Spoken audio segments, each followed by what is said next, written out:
actually hit the go live button over on the YouTube section. I have to do the go live on YouTube in 2 steps, so I sometimes forget to actually hit the go live button over there. So now we're live on YouTube. Hello YouTube, welcome.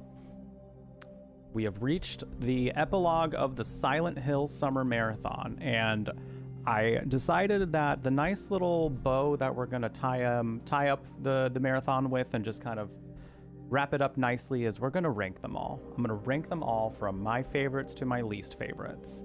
So strap in, get ready, and share your opinions if you'd like. I'd love to hear them. The tier maker itself is gonna reflect my tastes and my preferences with Silent Hill based on my experiences with them. But if you want to discuss them in any way, shape, or form, by all means. I also just want to let it be known that my opinion on them is not an affront to your opinion on any of these games. So if we disagree on which one we feel is the best one, that is not me saying that your tastes are shit. So if you at some point feel like I am insulting your tastes, just know that that might be a you problem. Anywho, very good. Thank you for the raid. Welcome in, everyone. Welcome, welcome.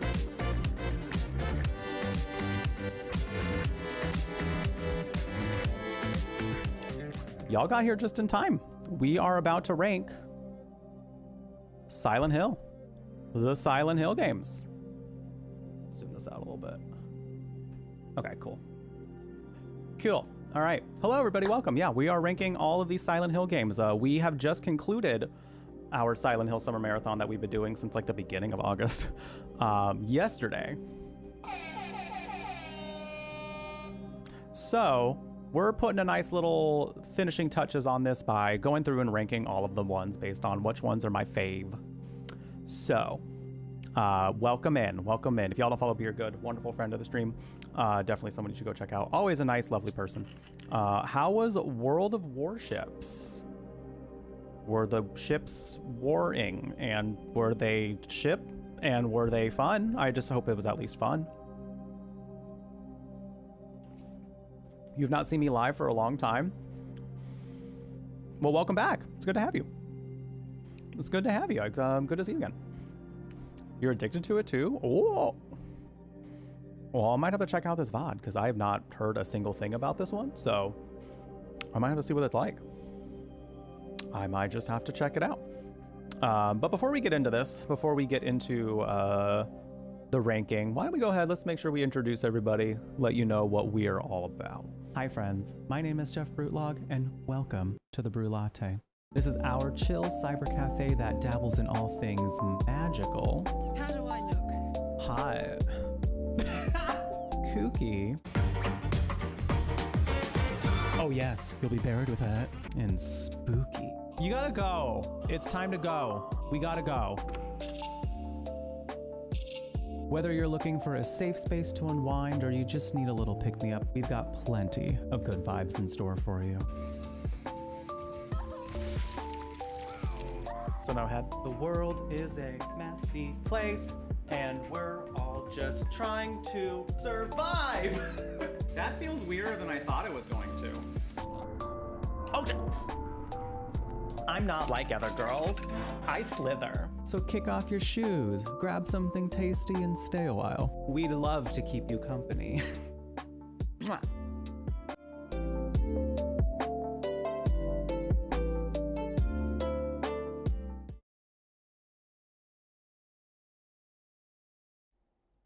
So I hope you all enjoyed that video, and if you did, feel free to click that follow button. We would love to be able to have you back. We do anonymous ones here, so feel free to, you know, if you would like to stay in your lurk, but follow. It will not call you out of your lurk. Excuse me. But, you know, we just enjoy having you here, so you do you. You do you. So yeah, like I said, we're ranking all the Final Fantasies. Oh my god, I haven't played all the Final Fantasies yet. I played a lot of them, and I love Final Fantasy. But we're not ranking those right now. We're ranking all the Silent Hills. So, I'm a huge fan of the series. I have played a lot of them multiple times, and it is definitely my favorite horror series out there. So I'm excited to see how we all feel about each of the games and where we individually rank them, because like I said, I encourage you all to share your opinions as well if you have them. This will be spoilery. We are going to most likely chat spoilers. I'm probably going to say like, yes, there will be spoilers. So if you're someone who's looking to go through the games, there's going to be spoilers. But if you're like, I don't know shit about these games and this is something that might get you into it, well, stick around. Maybe the conversations around it might help you get interested. Because even if you do end up getting some spoilers, the experiences are still great, regardless of if you know they're going to happen. I played some of them multiple times, and I feel like they're just stunning in every way. So let's get going. All right. So I'm just going to go down from like the left here. Actually, what I might do first, I'm going to be zooming in a little bit to make sure I can see these clearly. Zooming in and out. I'm going to put the ones that I don't know in the don't know her category, because there are some of these where I'm like, huh? So Silent Hill The Escape, who is she? Never met her. Silent Hill Mobile 2, don't know her. Who is she? Never heard of her. Silent Hill 3 Mobile, Silent Hill Mobile 3, don't know her. Who is she? Never met her in my damn life. Does she even go here? Silent Hill Orphan, don't know her. Never seen her. Does she even go here?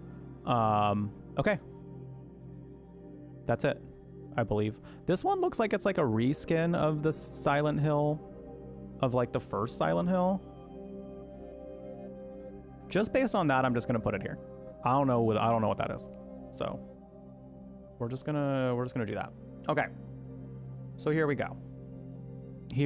We are first starting with Silent Hill 1. Silent Hill 1. Where do I put Silent Hill 1?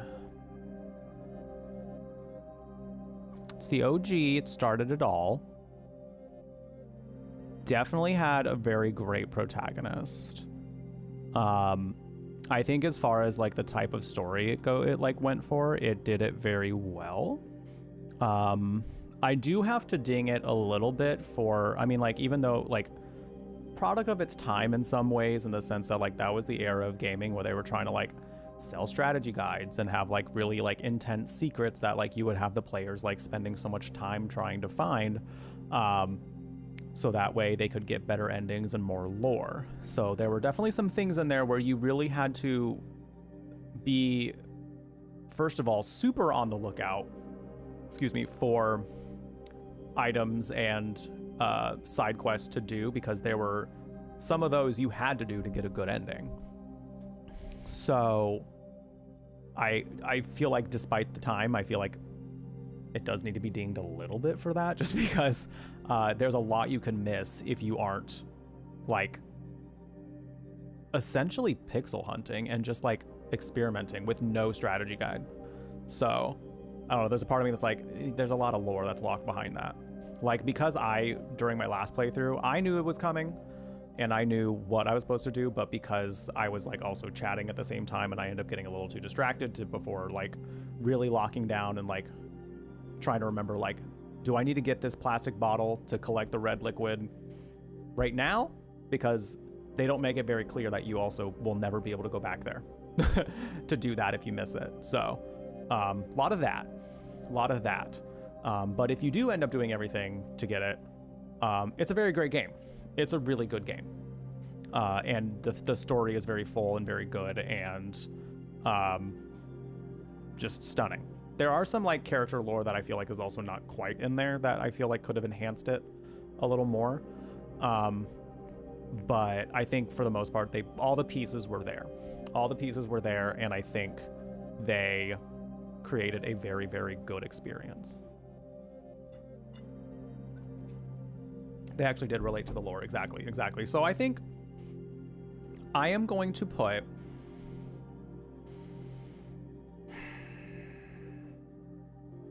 I'm kind of leaning toward A. I'm not going to lie. Like, it's a really good one. It's a really fun one, and I always enjoy it, but it's not like, I'm like, there are definitely certain scenes I live for every time I play that one. There are certain sections I don't like as much as others. So I think for this one, based off of like personal enjoyment too, I'm gonna have to put it on A. It's still, I really like it, and I only ever regard it as a good game. It does have its parts where it could improve, in my opinion, but I'm gonna put it at A. I'm gonna put it at A because, like I said, thoroughly enjoy it. Not more than I enjoy, you know, my favorite one in this one, which y'all already know, but for entertainment and keeping you all lured in, I'm not gonna say it yet. If you know, you know, but yeah, solid title. Started the series very, very, very well, and I commend it for being, you know, what started it all.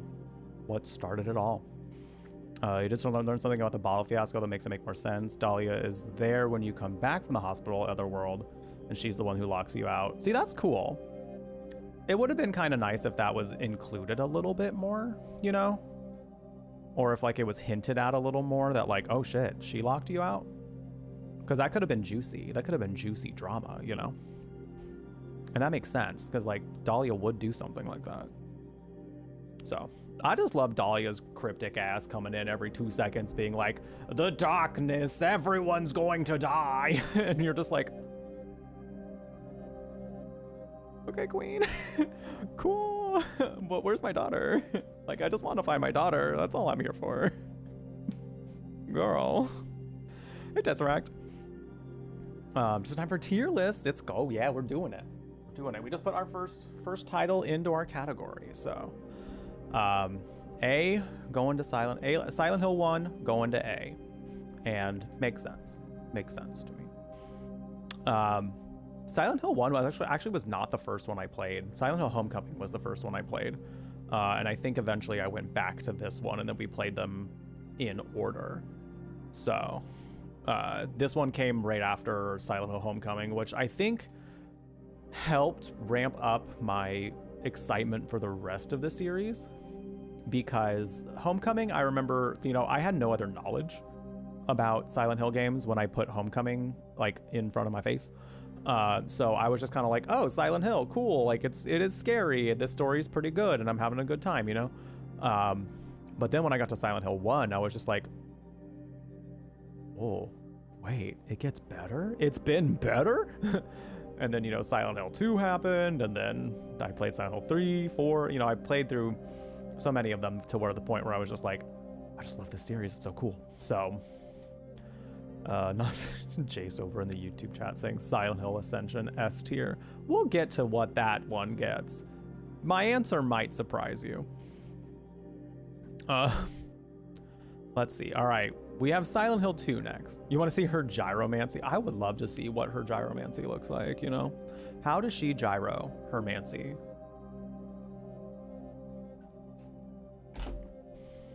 It's trauma out of 10. It's trauma. It's all trauma. Silent Hill 2. Now, if you know me, you probably know where this one's gonna go. Based on your own personal experience, if you've played it, or if you've seen it yourself, where would you put it? Where do you think you would put it?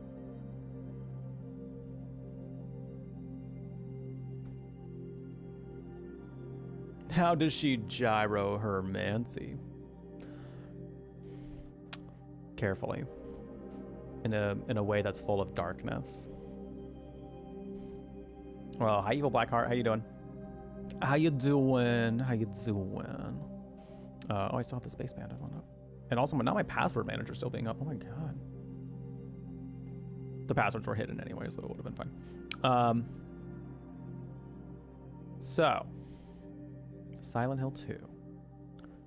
Silent Hill 2 being the one that's the most critically acclaimed, probably the commercially successful from what I feel I've seen. The one that's getting a remake first, you know? So on some level that says something about it, you know?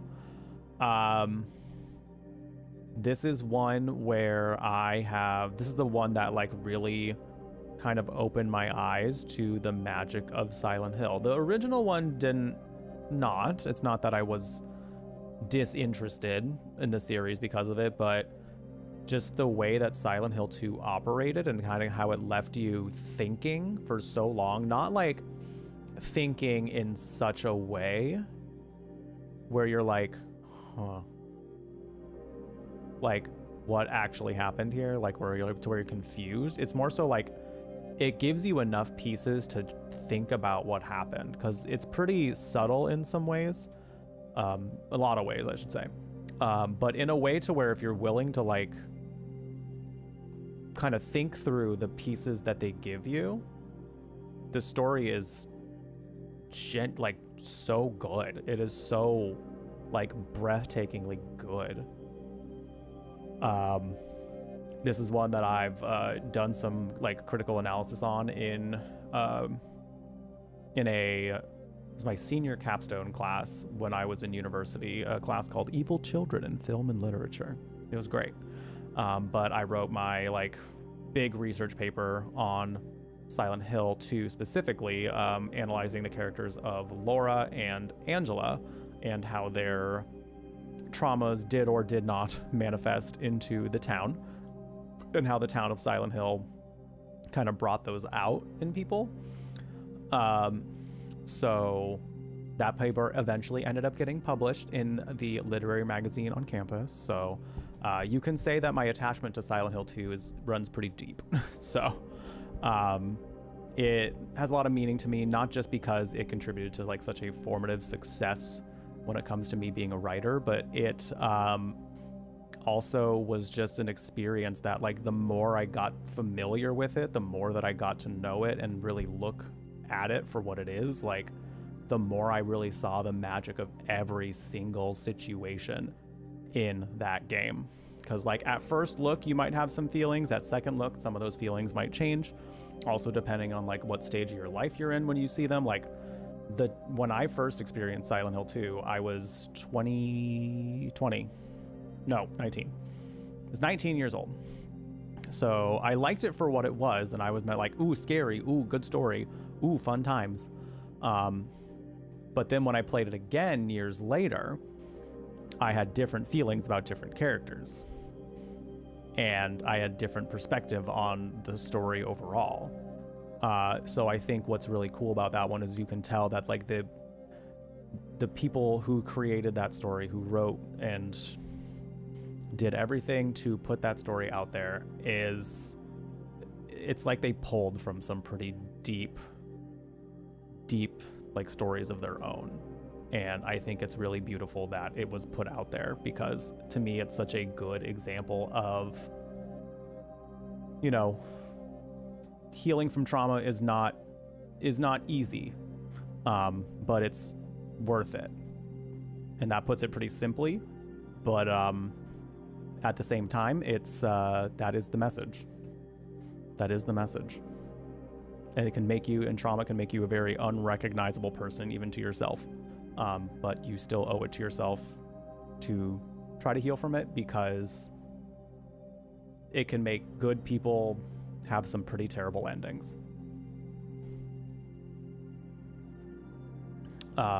You did a monologue of Mary's letter. That, oh my God, the way the voice actress does that letter too is just, like, it makes me emotional every time, because she gets her whole voice act and Ussy out is so good.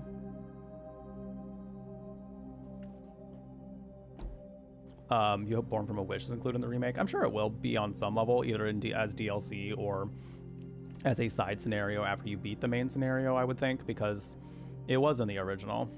Either that, or they are gonna, because they said that the remake is 20 hours to beat it. So they may even put more of her perspective just like alongside the story, which I wouldn't hate either. But it just kind of depends on how it goes.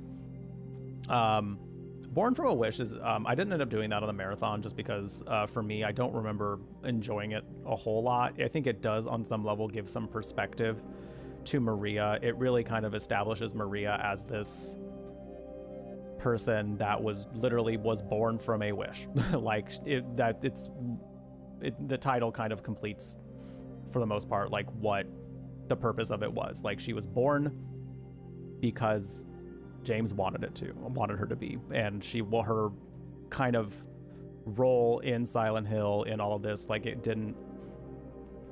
she was trying to grapple with all that, and then realizing that her meaning was so attached to what James was going through, you kind of realize like, oh, that's her role in this, is like to be what James wanted, but also to manifest his guilt in such a way to where he really does feel punished for what he did.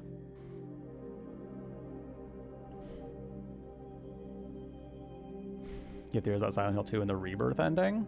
I don't think I really remember the Rebirth ending, but it's like you bring Mary back to life or something. If I remember correctly. I don't remember it exactly. I know I watched it at some point. Excuse me. Masterful story done in such a way that didn't rely on stereotypes of mental illness or an over dramatization. Exactly.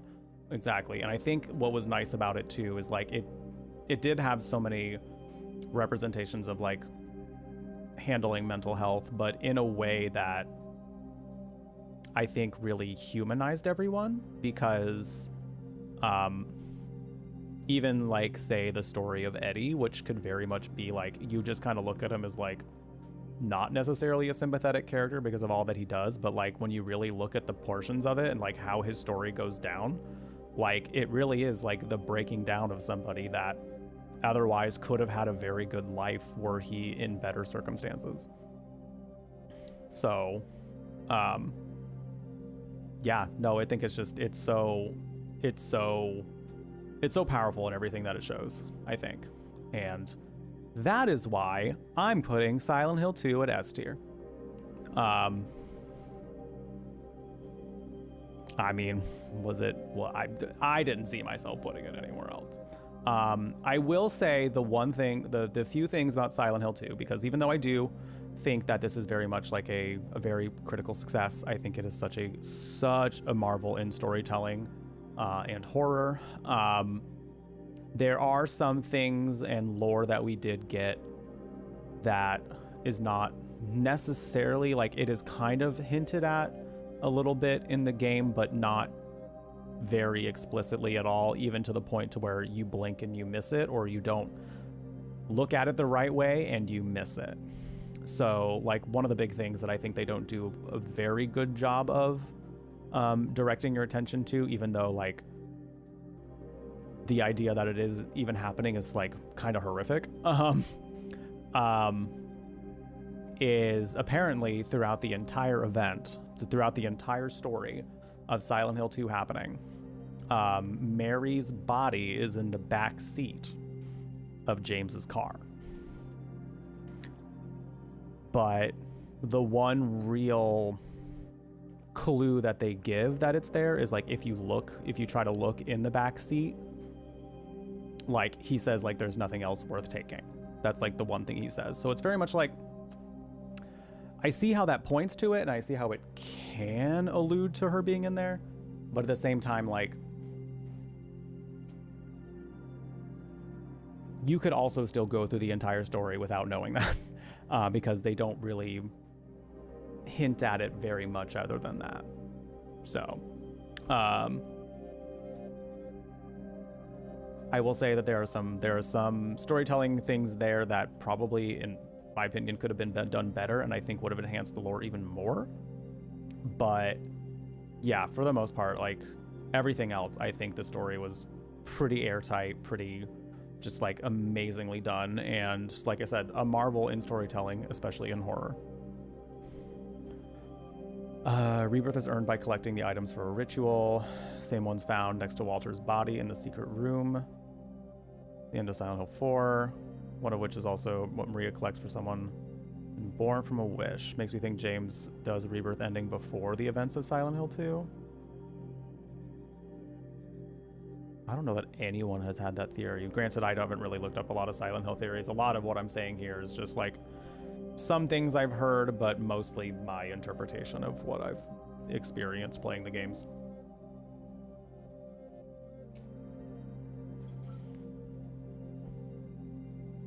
Interesting.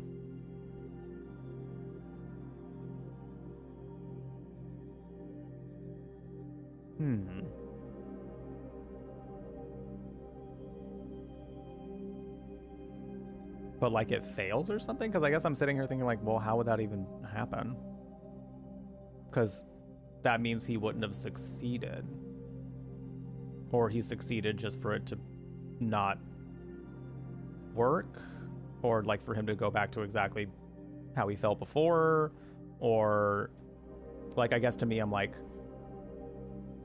if the rebirth ending worked, if the rebirth ending happened,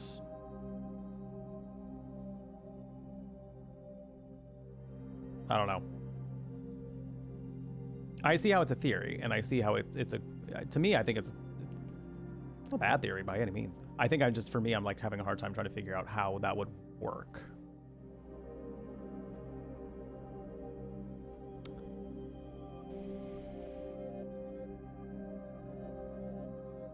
He started it and it started to draw victims like Silent Hill 4. Oh, Walter? Wasn't Walter the one trying to do it? Hey, String Lights. Rebirth ending also can be gotten on a second playthrough as well. Right. Yeah, it's like it's only through a second playthrough, right? Yeah, you said only. Okay. Yeah. Great to have you, String Lights. Welcome in. Oh, the Ashley Roboto emote. I've been watching her do some going through Silent Hill stuff. She also was kind of a portion of what inspired me to like shorten my marathon, because she was like, I'm only doing 1 through 3. I'll like the other ones. She didn't say it like exactly like that, but I just remember like her being like, I'm only doing 1 through 3. And I was like, honestly valid. So now next time I do this, I'm doing 1 through 4. Because even though 4 is like, 4 has its obvious flaws, very obvious flaws, I still like it for the weird, you know, redheaded stepchild that it is.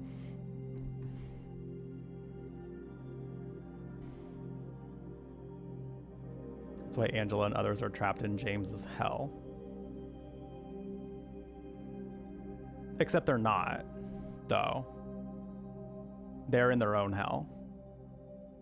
Angela's experience throughout the game is her own hell. Eddie's experiences throughout the game is his own hell. James happens to step into their versions of hell. It's never that necessarily that they're, and this is again just how I've looked at it, just from the details that they give you in the games. It's more so James is kind of experiencing, no one ever, you know, what you don't realize is like well, maybe you do realize. What I'm trying to say is like, James's version of hell that he's going through as he's going through the town of Silent Hill, nobody else really sees. Like, nobody actually sees Maria. He's the only one that ever sees Maria. So like his experience of being tormented by Silent Hill only happens with him, and he only ever stumbles into the other people's versions of their hell that it's created. Somehow, it's just the magic of Silent Hill. He just happens to end up in a situation that was created out of their traumas and fears coming back to life. So, yeah. No one's really necessarily trapped in James's hell. It's just that everyone's hell is happening at the same time. Kind of like, I hate to bring it back, but I will say the one thing that Ascension did kind of get right was the fact that the effects of Silent Hill coming for everybody, like it really did do a good job of like showing that the way that they're fighting their fears and their traumas like is going on in their head. It's going on kind of like, and it is creating some monsters too, but like it is very individual what they're going through, for sure. Adjacent hells. I saw your Ascension watching marathon. How much did you see? Because the VODs are all up on YouTube, so if you feel like going through that experience with some people, it's there. Silent Hill did come for everyone in Ascension, and I think it was a cool idea. They had some cool ideas, I will say. We'll get to Ascension. We'll definitely get to Ascension. All of it, great. I'm so glad. I can't wait for us to talk about Ascension. It was a little late last night, so when we finished, so like we didn't get to like have like a full discussion on it, but we will. We will. We definitely will. All right, Silent Hill 3. I really liked Silent Hill 3. I had played it a couple times before, so a huge part of also my experience with Silent Hill 3 was that my first 2 playthroughs of it were bread. Just kidding. But also it's bread. But my first 2 experiences of it were with the HD collection, which we know, especially if you're avid Silent Hill fans, that the HD collection is a fat piece of shit. It is Silent Hills 2 and 3, but if you were looking at it through a shit filter. If you just smeared shit on the lens and in your ear holes. Sorry. Don't pay attention to the fact that I said that. You know what I mean. You know what I meant by that. Big Dookie HD collection. So Heather's voice was changed. Everyone's voices in there were different. And it's not that I didn't enjoy it. It's just I didn't get the full experience that everyone else got to have with the magic of Silent Hill 3. So I've enjoyed Silent Hill 3 historically. But when I played it this most recent time, I actually had the OG voice acting. And I think that improved it a lot. Because Heather's voice acting is so good. She is such a fantastic character.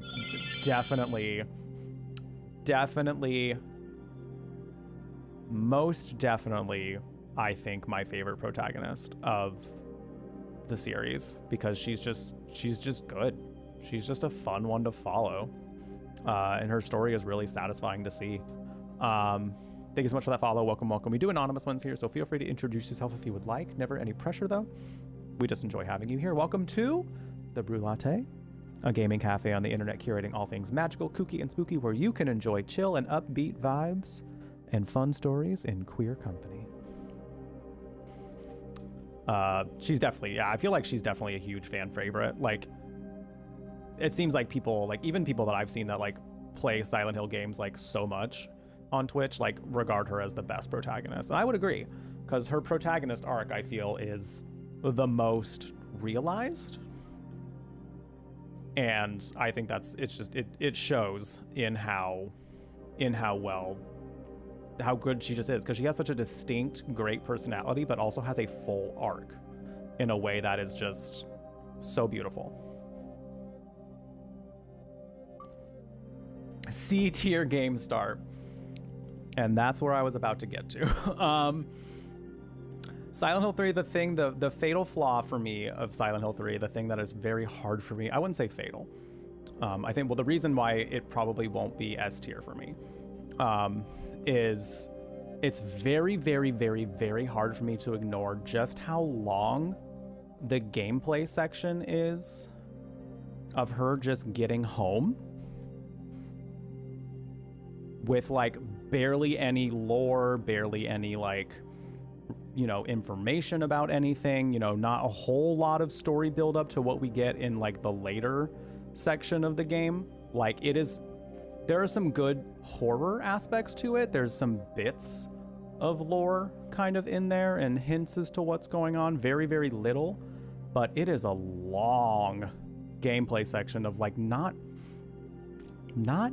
a whole lot of lore, not a whole lot of story.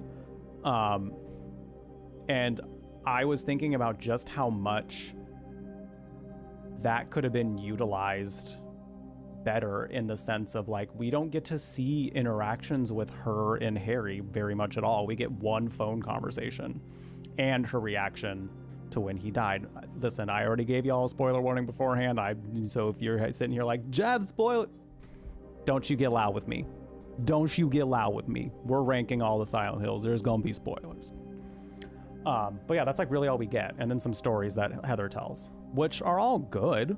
Like, none of those moments were necessarily bad. It's just, there could have been so much more, because we didn't get to see really any interactions other than that one phone conversation of what the relationship like was between them. And we know what it is, like, because they tell us and they show us that it was a very, good relationship, but we just don't really get to see it. And I think that would have gotten to really enhance things. So, and I think a lot of that beginning section could have been utilized a lot better for something like that, to kind of humanize Harry a little more as a father, because we don't really get to see Harry as a dad. We know he's a dad.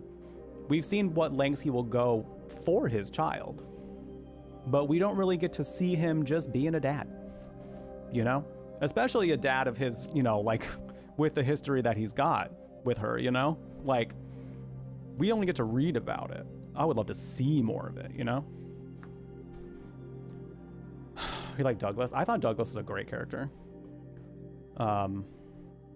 His first scenes were giving, stay away from her, get a job. Which, you know, again, like when you learn about what his motivations are, like it makes sense. Like you feel he is creepy, and he's being creepy. So I don't blame him. I don't blame her for real, you know, being like, "You get away," because he was being a little weird. But his arc was also really well done, I think. I enjoyed his character. Claudia. Oh man, I have a lot to say about Claudia too. A decent amount to say about Claudia. But I gotta figure out where I'm putting this. I think where I'm gonna put Silent Hill 3 at. This one's a hard one. Because for me, putting it in B would feel wrong. Because I really did enjoy the experience for what it was. There was a lot of missed potential that I think could have been there. I think I'm going to put it at A, to be honest. Because B feels like too low still. Because the story that we did get and the moments that we did get, as far as like, especially the later half of the game, I think the later half of the game really carries a lot. So the fact that like that had so much juiciness to it, but the front part of it was a slog is like, that's why it's so hard to ignore that section even happened. And to me, that is really the only reason why it's not S tier. That is the only reason why it's not S tier. So I'm going to say Silent Hill 3 is on par with Silent Hill 1 for me.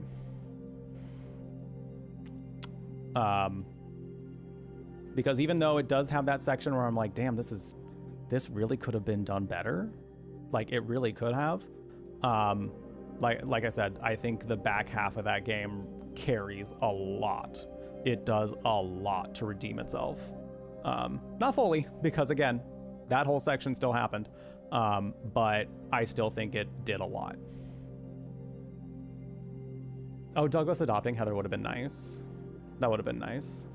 I kind of like just seeing them on just like good terms at the very least, you know? Like we could kind of, she's so close to being like, well, from what we know, she might, you know, be about to be an adult at some point. Who knows what her plans could have been, but that little touch I think could have been nice, just so that way she's not like essential, because she essentially gets orphaned, you know? So at that point it would have been nice for him to be like, yeah, I guess I'll be, sure. And it would have made sense since he was a dad at one point too. Still is a dad, can't say he's not a dad. Is A above Silent Hill 1 or Ni? What do you mean? Silent Hill 1 is in A as well. You like Silent Hill 3 the most, but you also played at a time in my life that I couldn't really focus on playing the game and absorbing the story as much. Got it. No, and I know a lot of people were Silent Hill 3 is their favorite, and I see why. I definitely like. I completely understand why it's like such a popular one and such a fun, like such a one that people really enjoy. And I think coming from Silent Hill 1 to Silent Hill 3, I think it is such a fun and beautiful sequel. Like it's such a natural sequel for Silent Hill 1, and it's such a satisfying one. So yeah, we also even had some like theories on how they could have incorporated Harry a little more, like as opposed to him getting killed, more so like having them kidnap him to get Heather to find his way over there, and that would have given us more scenes for that. That kind of, you know, is more like reworking the story and changing complete events for that to happen. I don't really know what happened in the writer's room of like them brainstorming this story. But if they wanted to keep it the exact same way, like again, that first half of the game could have been a little less running through like 3 to 4 separate dungeon areas. Like it was a lot. to,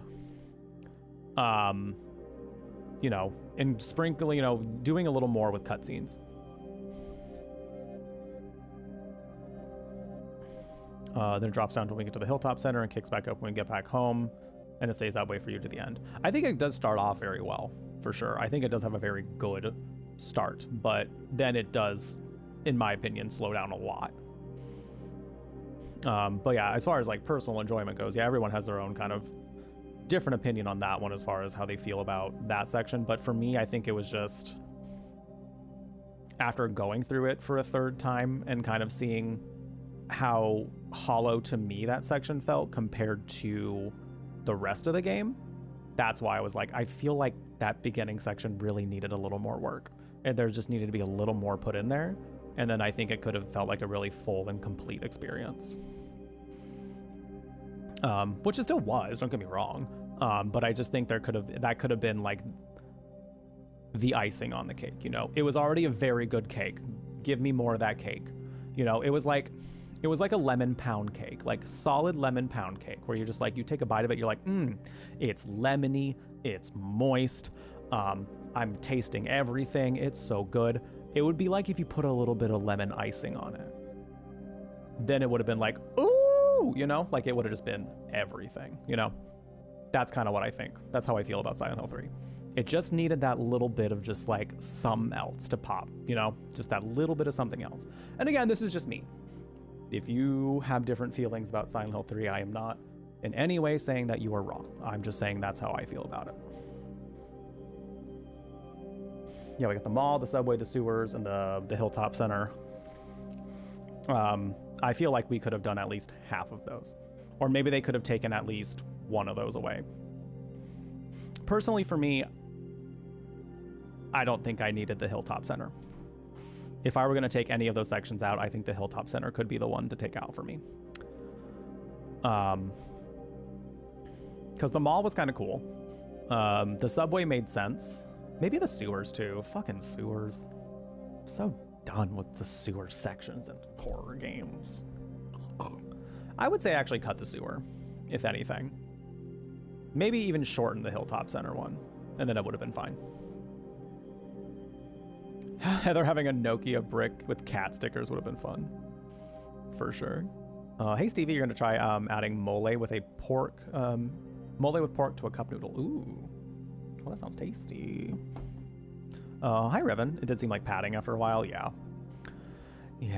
So those are my huge qualms with Silent Hill 3. I think overall everything else was really well done. I think even like the main antagonist Claudio, I think was given a really good arc, because I think we're kind of led to believe that she's just this like person that wants to bring people to paradise, which we very much think of as like, you're trying to just like, what do you mean?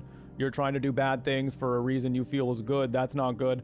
But then when you get to know her character more, you're like, oh, this is sad. Oh wait, this is actually kind of sad. So I thought she was also very well done. Because again, she was a villain who was very like, she felt she was right for what she was doing. She felt like what she was doing was justice, and not like necessarily in a way that was antagonistic. She was just like, why do you not see what I see? Why are you not wanting to do this thing that is good, you know? And I think that makes for such a good villain, because she's genuinely hurt by the fact that nobody agrees with her.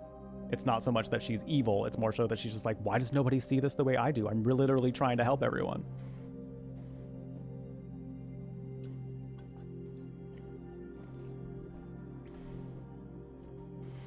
Why does she need to go through a sewer to a business center to get from the subway to her apartment? I don't know. I was watching Eternal Enigma play it recently, and I was just like, at one point, I was just like, do you think this is her journey home every day? Like every time she goes home? Do you think this is just like her, just how she gets home every time? Regards to Silent Hill remakes, I honestly feel a 1 and 3 remake would be so much easier to achieve, since Silent Hill 2 is so much more highly regarded. Oh yeah. Story is extremely hard to get 100% right. Yeah, there's a lot of nuance in Silent Hill 2 that I kind of wanted to save my thoughts about Silent Hill 2 remake for after we're done with all of this, since it's something that we're looking to in the coming weeks. And So I have a lot of thoughts on Silent Hill 2 Remake that I will plan on sharing in this stream. But yeah, like you said, I think Silent Hills 1 and 3 could be very easily remade because they're, in my opinion, there's a little more wiggle room in how you can tell some of this story. And I think it could still be done very well. There's a little more nuance in Silent Hill 2 to the point where you kind of have to, there becomes a little less wiggle room in how you can execute that because it might not read the same. So, I would love to see a 1 and 3 remake. That's what I'm trying to say. Electrocuting the sewer squid. I thought that was fun.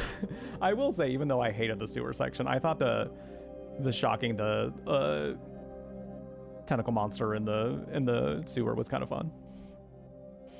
Love Claudia as a villain because it's your favorite villain archetype. It's so good. It's so good. Like, your version of what you think is good is very against my version of what I think is good. So we're a little bit of a standstill. And I can't let you do what you're gonna do. So put them up, Claudia. Put them up. We're fighting. Every time she goes into the mall to get a Hot Topic dip, sewer's on the way home. Every single time. Hot Topic drip. Dip. Taking a dip in Hot Topic. Goodbye.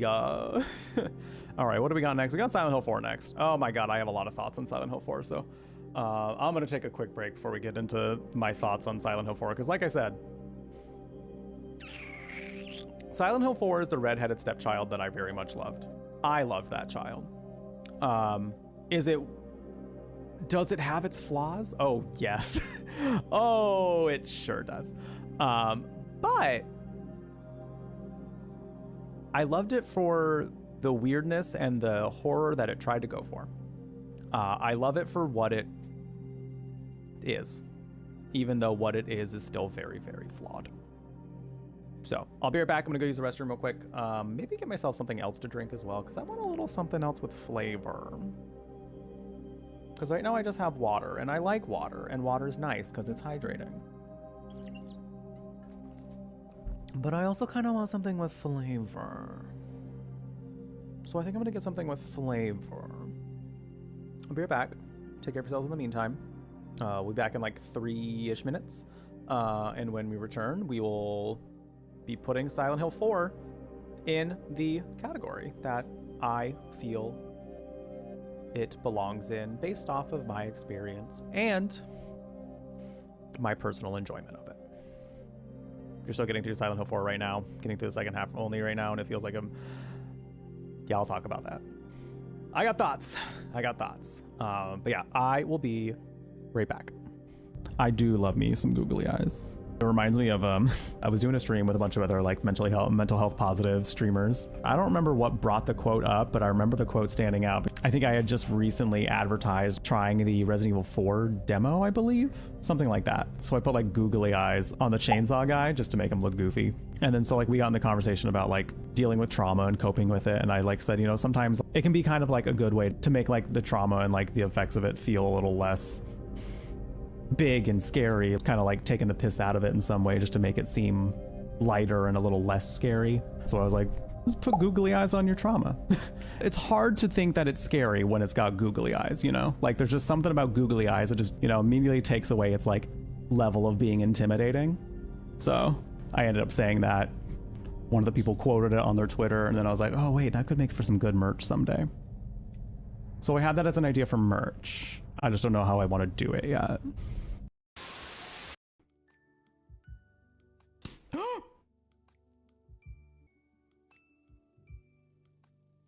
What the What just happened? It all happened so fast. Ah! It smells really good.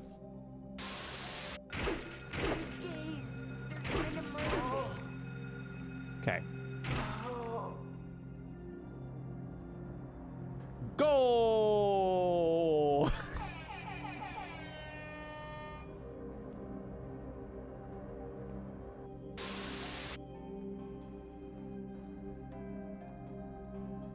But it looks like I gave Shrek head. No! Why are you bullying my Seema? What did it ever do to you?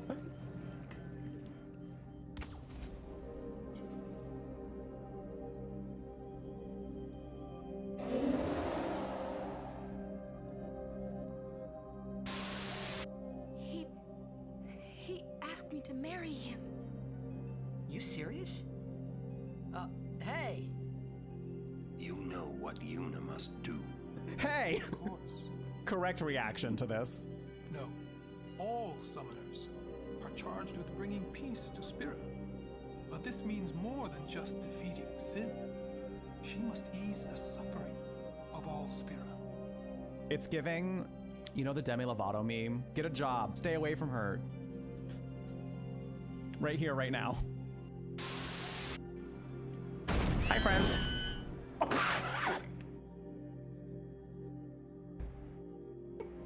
Sorry, I know that probably shouldn't have been funny. But those things got yeeted. That shriek. Hi, friends. Damn.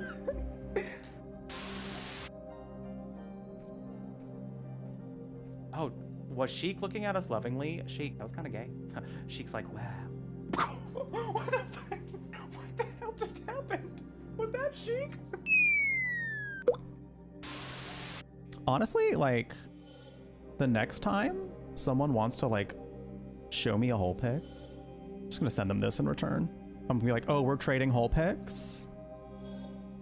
Provides this to the Grindr user who sends me their hole unsolicited. That's mine.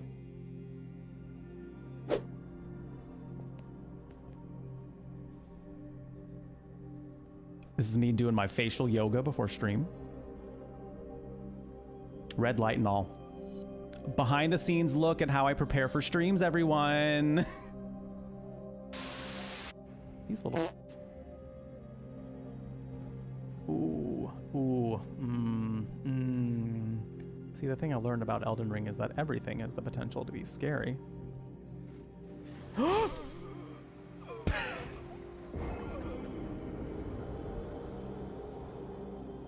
Like that rat. And do not disappoint me by dying too soon. I so want to enjoy this.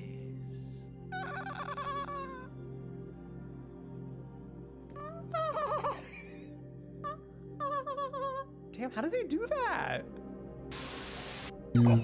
Not bad, not bad at all. You're a pro with the pole. That is what they say about me, fisherman. So true, so true. I see you've heard my reputation.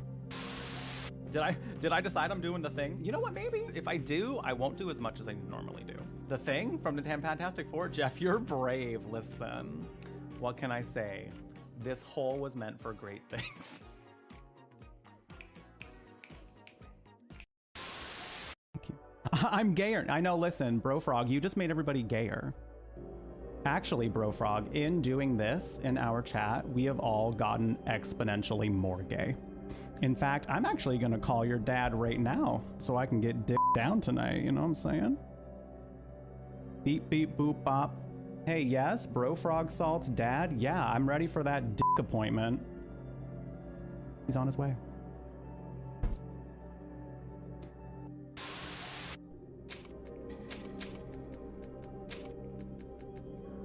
Can I space?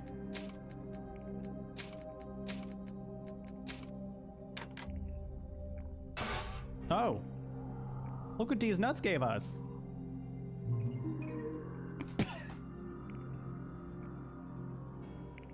Oh, cool. We've obtained the D's nuts plate key. I don't know what it does yet. Sephiroth 7? The Sephiroth? In my chat? I remember preteen me seeing Sephiroth shirtless in the final fight and being very confused. Being like, he's supposed to be the big bad, but now I think he's hot? I don't know how to deal with this. How do I comprehend this?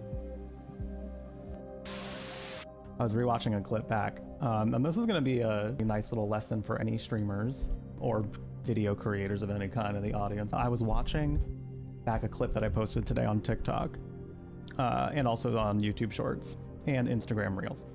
I try to put my short forms anywhere I can, anywhere there's an algorithm for people to find it. I was watching that clip back and I saw a moment and I was like, oh, that would have been a really funny joke. Just because something I hear, like, especially like newer content creators say is like, oh, I have a really hard time watching myself back, or like, oh, I don't like hearing my own voice or anything. I know I was there at one point too. When I first started editing videos, watching me do a thing felt like a out of body experience. It was weird. But it'll make your content better because you see little things and you see reasons. Hi. Hello, I'm back. From Ruda over on YouTube. Odd guy.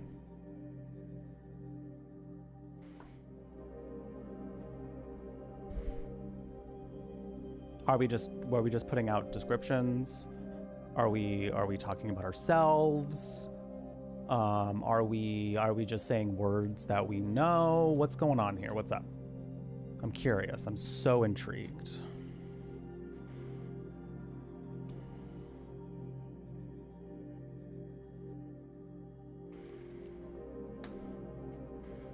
You're talking about you hiking? What'd you do?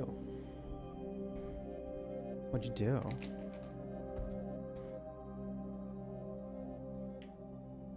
Also, sorry, the break took a little longer than I was hoping it would because I got to have a fun reminder of the fact that when you don't have an ice maker and you want ice at the time that you want ice, if you want that ice, you have to make it yourself. Luckily, I had ice that was already frozen, just not in my ice tray, so I had to like shove it all out of there. So I had ice ready. It's just included me emptying it out of the trays. I did not have ice readily available, unfortunately. But we're good. And I have to freeze some later, so. Just a hardworking single mom of one cat out here. Making ice for myself. Odd meaning obviously demure diva. So true. So true. How do we go from ice makers to no ice makers, Star? What is this? What is this? How dare? How dare? Ice maker too luxurious. Too luxurious. Damn. I've had them in like, yeah, I think every home that I've had, except for this one. And now I'm like, oh, okay. I guess I don't need it. I guess I don't need it. All right, while we wait on Ruda's reply on who is an odd guy, or if anyone's an odd guy, or maybe we're just typing words out because we want to. Have I considered making advanced GG ice cubes? That could be nice. That would actually be kind of fun. I think I would get like a separate tray just to make advanced GG ice cubes. But that'd be really cool to actually do like, because I love the lemonade. Love the lemonade flavor. And having like lemonade ice cubes in here would actually be really fun. That'd be really neat.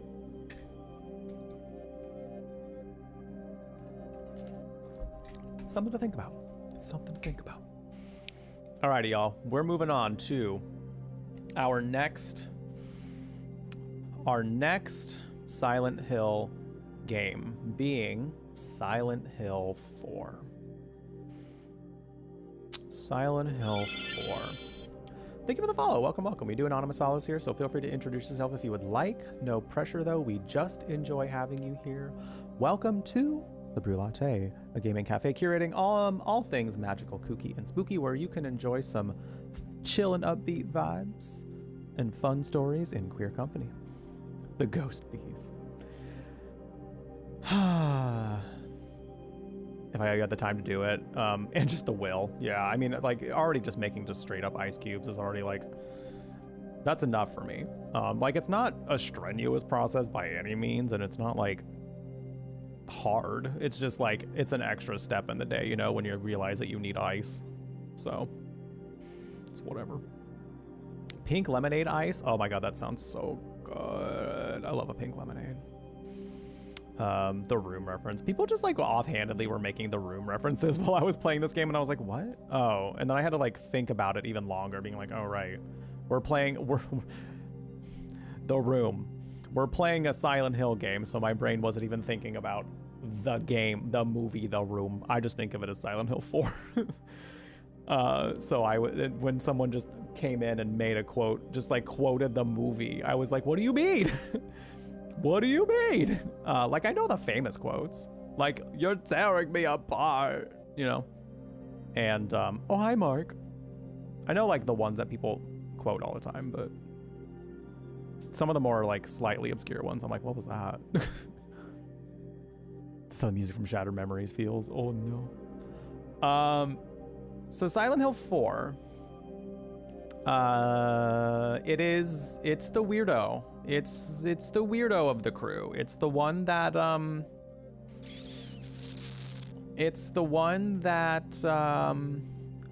doesn't really adhere to the status quo in ways I think is pretty good, but it also doesn't really stick the landing. So it kind of is just flopping around. Like it's wearing shoes that are way too big and just flopping. So it's a strange one. It's a strange one. Story A, game mechanics D. I could agree to that. I think I can agree to that. Because I think the story was really cool, and I think you know, for coming off of like Silent Hills 1 through 3, and learning all that we've learned in Silent Hill lore up until then, it's really cool that they bring back Walter Sullivan as a point of lore and the things that he's doing to be able to. And see, this is the thing though, because like I don't feel like the story is necessarily like without its flaws, because like he's doing a rebirth ritual to bring back, I believe, his mom, which he also believes is a room, which is also a wild plot point in itself.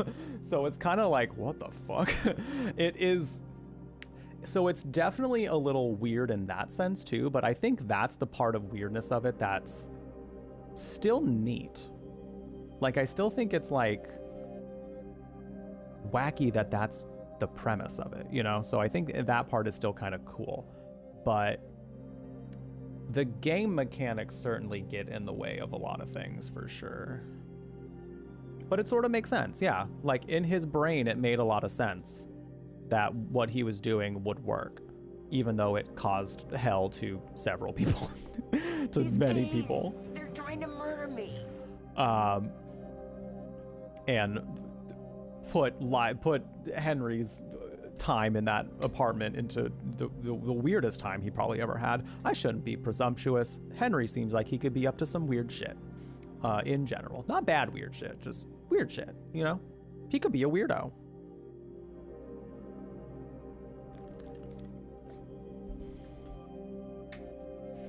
Going back through areas, you learn more about the story and you watch them degrade is very neat. I thought that was pretty neat because like it's kind of what games back then did to like make themselves longer, is like rather than like adding new landscapes and things, they just reused ones that they already had. So like it felt kind of natural that the second half of the game was going back through all the settings we'd already been in, just different, and also with Eileen.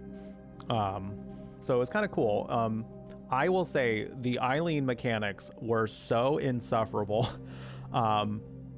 I like Eileen as a character. I think Eileen as a character was great, and the reason why I like the Eileen Henry duo as like a sort of like our heroes, so to speak, is like they're just people. They are just ordinary people, had their own normal lives all the way up until this point, and then they get sucked up into some of the most fucked up shit. And now they have to deal with it. And that's kind of why I like their arcs in general, is just because like it's so normal. Like they are so just normal people just trying to get through this hell. So I like them in it, but Eileen's mechanics of like,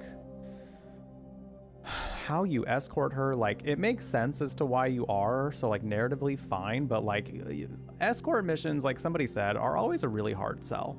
Somebody said that while we were playing it. It's a really hard sell because they have to be competent, but competent in a way that still makes you able to progress through the game without feeling inconvenienced. And Eileen was, I'm sorry to say it, girl, but you were an incredible inconvenience. Like the fact that there were some sections where she's like, I can't go down ladders, and it's like, narratively it's like, okay girl, that makes sense, but like because you have to navigate that shit gameplay wise, it is insufferable. I was stuck in the subway section with her for so long because that maze of subways made me want to get my room cursed by Walter Sullivan. It was enough for me. I was done at that point. I was ready to be like, whatever the ending of this game, whatever ending I get at this point, whatever. Just let me be done. So yeah, I think what we got lore-wise, I think was still really cool. I think this game had a lot of really neat ideas. Even the gameplay, I thought, still had some neat ideas on some level. But it unfortunately just wasn't as finessed as it could have been. Especially the inventory management I thought was weird, because like we went from games that required no inventory management, you just collected everything along the way and you just had it, to now suddenly you have to keep dropping shit off at your apartment. Like, I think it's kind of hard to expect fans to go from not thinking about inventory management at all to suddenly now having to think about it. The Resident Evil series has succeeded in that because it's always done that. So they just kind of innovated on a process that they've been doing for a while. Whether you like it or not is up to you, but at least it started somewhere and they're continuing to innovate upon it. This one, it went from something that was offered a very good quality of life in a survival horror game to now I got to keep doing this shit. And it was incredibly inconvenient, because you saw many times in my most recent playthrough where I was just like, I'm just going to waste these bullets so I can have this space for healing items, because I just didn't care. I was like, I do not feel like running items all the way back to my damn apartment just to get these, because I don't want to come back to this room. This place is hell to navigate. But I think the ghosty sections of that were pretty cool. Like the fact that your room could get haunted, I thought was kind of neat. The idea that like your apartment was like home base and there could be things happening in the real world that couldn't really be like, no one could really see Henry or like perceive him in any way. So I thought that was pretty neat too. Like it was just kind of, I thought it was neat in the sense that like it really offered a cool new fresh thing that in my opinion, I think kind of worked, but I think also the inventory management portion of it was just not, that part really sucked. And I think the fact that eventually the room becomes so tainted to the point where you don't heal in it either, I think is a downgrade to like, I don't know, it's one of those things that doesn't feel good, because like while it does provide an added level of challenge, it's very like, especially if you're playing on easy mode, like that should not be a problem, you know? You should not be layering that on because that doesn't make the game very easy at all now, does it? They tease Walter way back in a random throwaway memo in Silent Hill 2. Yeah, but you have to read that memo though, so like, it's not that you can miss it. Like when you pick up the item, it forces you to read that. So like, I do believe like, it's not necessarily throwaway, but I guess when you're reading it, you don't necessarily think that he's going to come back. But I think the story that they give you in Silent Hill 2 of what you hear of Walter Sullivan is jarring enough. And then you also hear it in the radio quiz show in the hospital. They do bring up Walter Sullivan there too. So you have to hear about Walter Sullivan at some point in two different ways in Silent Hill 2. So the fact that they do bring him back, I think is really neat. Especially the wish house seeing Toluca Lake from the mountain was so ominous and yeah, it was so cool. I think it was so wild to you to be like, oh shit, that we've been there before. Oh my god.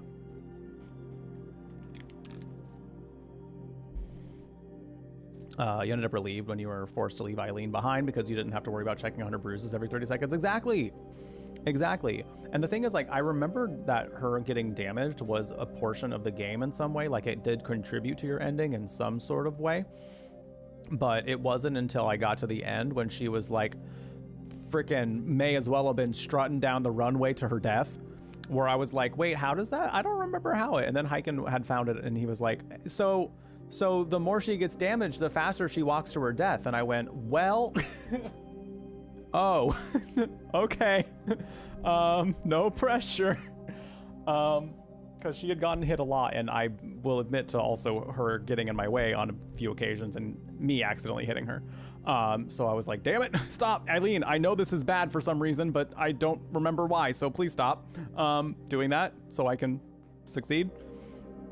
And then we had someone in the YouTube chat at the time being like, if you just don't equip Eileen with a weapon, she'll run with you. So I think in that essence with it too, it's so silly that, oh yeah, and that's where we're going to talk about this mechanic that I feel is so, it had promise, but it unfortunately fell flat because of the gameplay mechanic with it. Like, I thought it was super cool that you could equip, I think it was super cool that you could equip Eileen with a weapon. And I especially think it's super cool and cunty that you get to equip her with her purse first. Like, out here fighting demons with her purse. I know that's right. I know that's right. So I thought that was super cool, and I was super excited about that. However, the fact that like a lot of that section of the game relies on you being able to get her out safely, and she's just out here swinging at these demons, you know, that are gonna injure her in some way, or you have to try to fight, and she's gonna potentially get in the way. Well, now these things are at odds now, and that doesn't really work for what you want out of the game.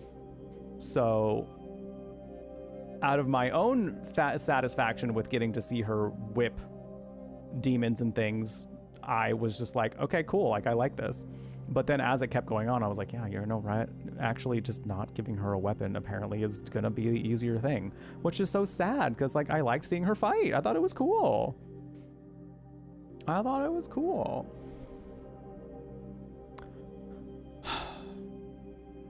When you had to drop shit off, you had to be careful not to come back to too much because of spawning. Yeah, the hauntings.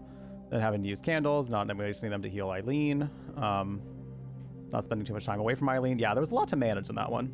There was a lot to manage in 4. If you could use your, if you could use healing items on Eileen, that would have been great. I think that would have been great because the idea that like she just can get damaged and that's it, like that's permanent damage that like the game remembers, and like now you have to deal with that at some point, is a lot of pressure. There's a lot of pressure for an escort mission. Somebody brought up Ashley from Resident Evil 4, and I think that was a better example of, I think people like to give Ashley shit, and I do think that Ashley in Resident Evil 4 original, I want to say more so than remake, that they hated her. And I mean, granted, that's fair. I mean, she's an escort mission. People don't love escort missions, whatever, it's fine. But at least with that one, like you could like shove her into a trash can or something and be like, girl, hide here. I gotta go do some stuff. Like there are ways to like keep her out of danger if you really wanted to. And again, if she did get damaged, you could heal her. So it wasn't like it was like irreversible damage. Whereas with Eileen, she gets hit once and you're like, well, shit, now she's gonna maybe die at some point. That's it. Oh God. So it was a lot of pressure to put on somebody, especially since those sections got a lot harder than they originally were.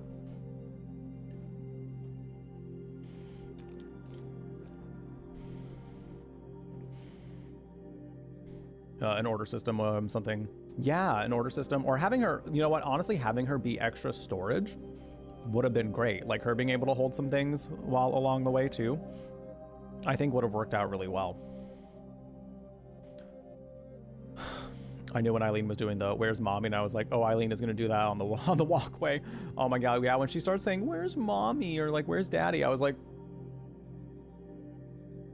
"Am I already doomed?" Oh my God, String Light, same. Accidentally hitting her and being like, "Oh no." If you don't care about the good ending, none of it matters. Whoopsie, shotgun Eileen. Oops. She's still alive somehow, though. I think she can die, though.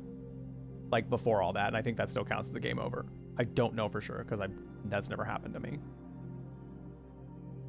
But as far as where I'm going to put this one, I think I'm going to put it at a C. I'm going to say it's fairly mid for me. I'm going to say it's mid. Because the gameplay really weighs it down, unfortunately. The way that this game plays, unfortunately, drags it so far down that it's very, very hard to say that I enjoyed it in full. But the story and the horror and the characters, I all thought were really, really cool. And I'm very much a story-driven gamer, so if the story really shines, then like that can really sell it for me. The gameplay was definitely a slog and not the most fun at many points. I thought it was okay to start, but then as you go on, it just gets to be more of a slog, and it sucks. So I was willing to go through that slog because the story of it was fun, and I think, again, like, some of the shit that happens toward the end is like, it was big time horror vibes. Like that giant machine in the middle that like Eileen is stomping their way to, and you having to like stop all that is kind of scary. That's kind of a scary final boss fight. So I thought there was cool stuff all the way through, but yeah, it's just the gameplay and the inconvenient mechanics around Eileen and the inventory management and just everything that the gameplay ended up being eventually toward the end was just really unfortunately weighted down. So it's a C for me. It's a C for me. The ghosts sucked. I hated those. Oh, I hated those so much. Those were the worst. Oh my god.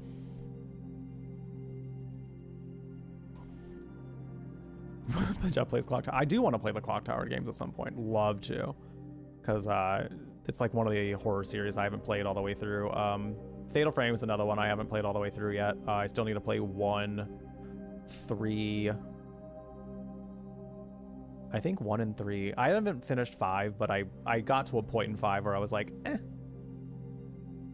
I can be done here. But I think I would want to try to go back through 5 again, just to see if I would enjoy it. Because there was at one point, like, without spoiling the context, like, we found a woman in a box. And I was just like, why did we find a woman in a box? Why was she in a box? Why? So, like, at that point, I got interested. But, like, for a long time before that, I was like, I don't really care what's happening. Everyone's dressed in their best.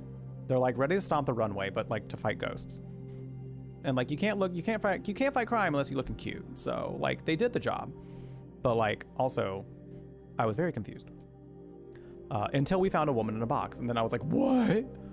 Why is she in a box? I want to figure out why she's in a box, and then I stopped playing. So maybe sometime again we'll come back. I don't know what Silent Hill the arcade is. Don't know her. Bye. See ya. Scram.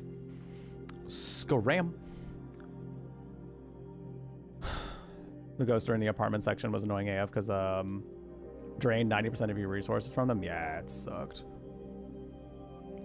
Fine boxed women, like fine boxed wine. Oh, Origins. I love that we've gone to Origins. So my experience with Origins is I don't remember anything. I didn't play it in this last marathon that I just did. And that was by design. I didn't want to. All I remembered of Origins was that I wanted it to be over. I'm just fucking shitting on this whole game. I don't remember having fun whatsoever, if I'm gonna be real. I had no fun playing this game. I think they tried to introduce I remember the mechanic of them, like you could like forcibly go into the other world, and you had to on certain times to like navigate puzzles and things. I don't remember a damn piece of lore that they introduced because I apparently was just that bored.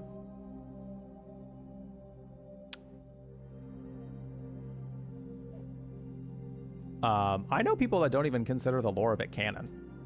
Like, it's that bad. And it was apparently written by a team that didn't actually, like, that wasn't super involved with the original content of it, if I remember correctly.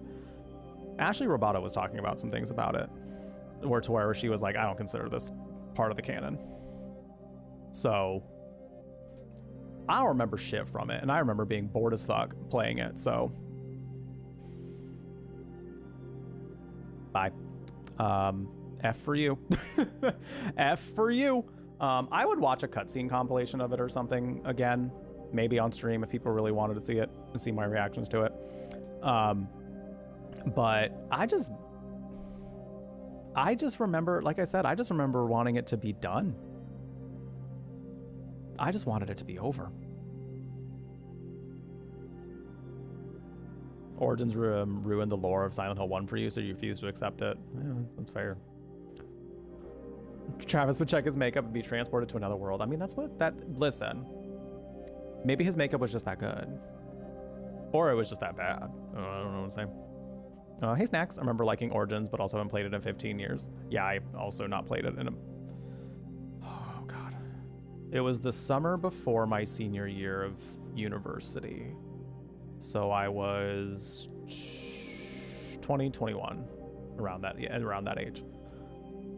So it's been a minute. It's been about a decade since I played it. But yeah, like I said, I don't remember it.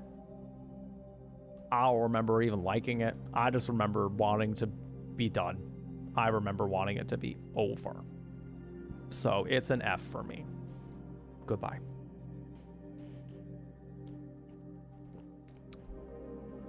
I would love to say don't know her just to spare her the way I just dragged her, but I can't lie to myself like that, so I'm not going to.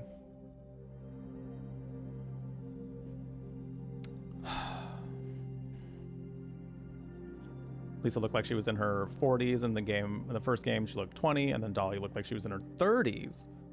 Oh, I do remember Lisa's like weird bob.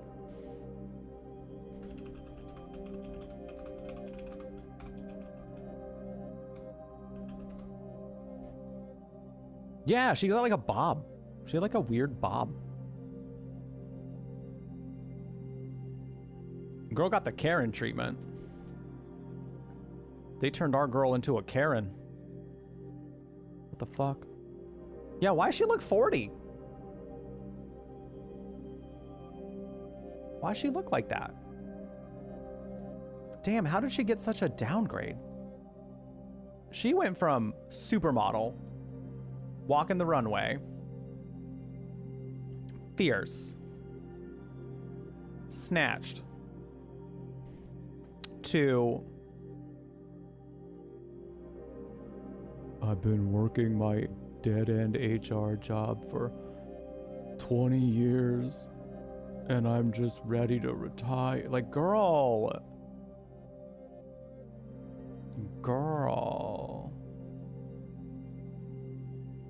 She was, but even then, she was like a teenager at this point, if I remember correctly. So she doesn't even look remotely close to being a teenager.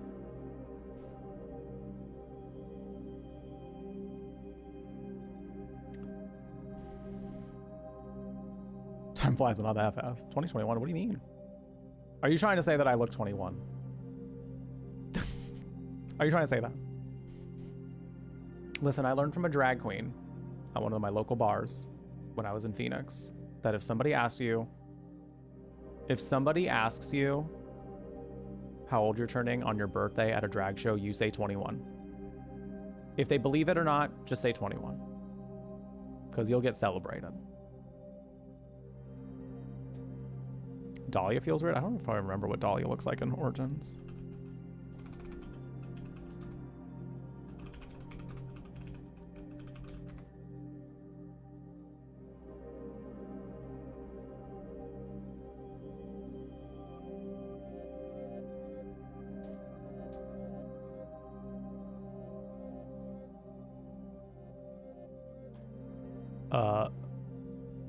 Is that her? Is that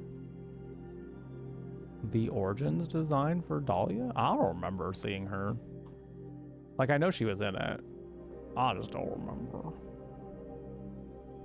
That's her design in Origins?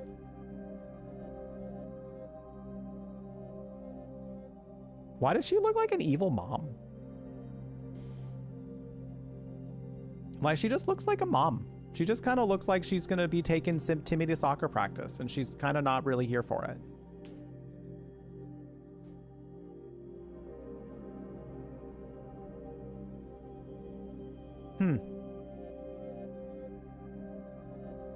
Lisa de-aging when she's a spirit that's forgotten her trauma, but I don't know if that's necessarily what they intended. Maybe it did. Maybe it is, but I don't know if that's what they were going for. She wasn't that old to begin with. Exactly. Her age in Silent Hill 1 is supposed to be like early 20s. So that means in Origins she had to have been late teens. So, yeah, the way that they designed her was very strange. Now that I'm seeing it again. So yeah, that's my spiel on Origins. I don't have much love for that game. Like I said, I would watch cutscenes. I would watch like a cutscene compilation of it today just to see how I feel about it.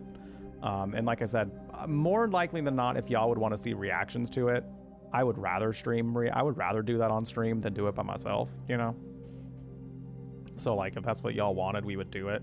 And it could be very much like Ascension was, where we just, if it ends up being silly, we could laugh, you know? So I could be into that. I'd have to see how long a cutscene compilation would be, because that could even be like a fun idea to do for like 10 hours of terror or something. Since that's a monthly thing we've been doing, where we just kind of like find a collection of horror games to do, or something that will take up 10 hours of just doing horror content. So, yeah, I could just see how long all the cutscenes together would be, and we can just do a cutscene compilation day of that. I think it'd be fun. Or like a playthrough that would be enough to like give us enough context throughout it.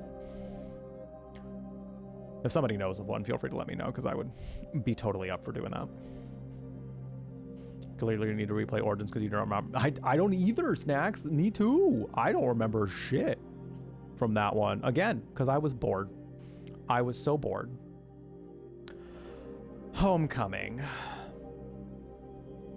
Homecoming.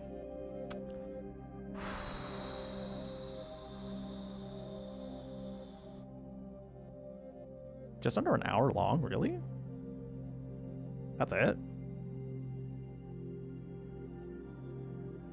Maybe there's a playthrough that like gives a little more context to what's going on. I don't know. Because I wonder if like seeing just the cutscenes of it would not give enough to what's happening. Because usually there's a lot of things you find around the town that kind of add to lore.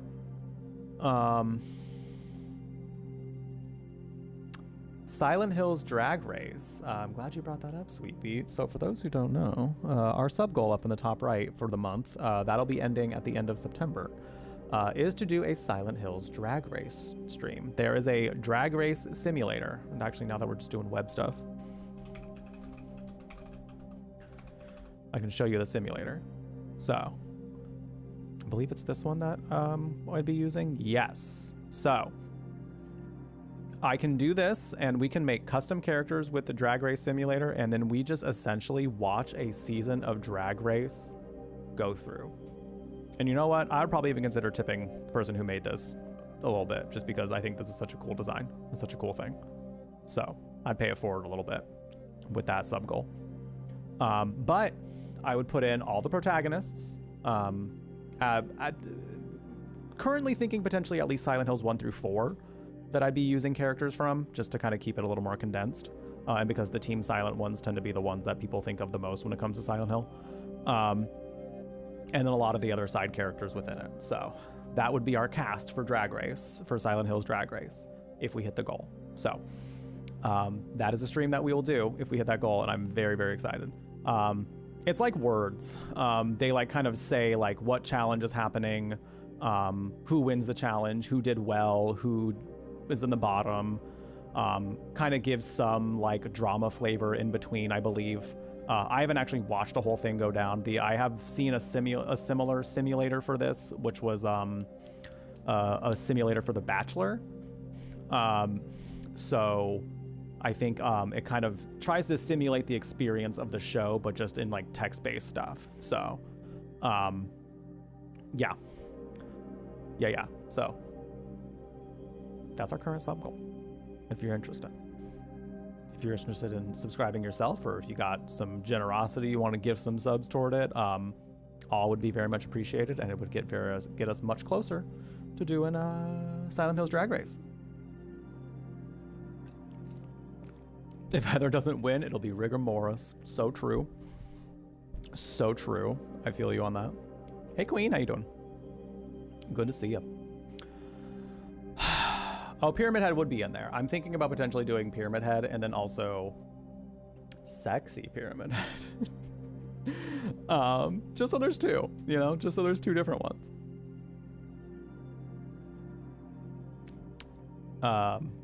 Homecoming is something that you only have gameplay footage to go off of, but you didn't like it too much from what you saw. I've got opinions. I've got opinions on Silent Hill Homecoming.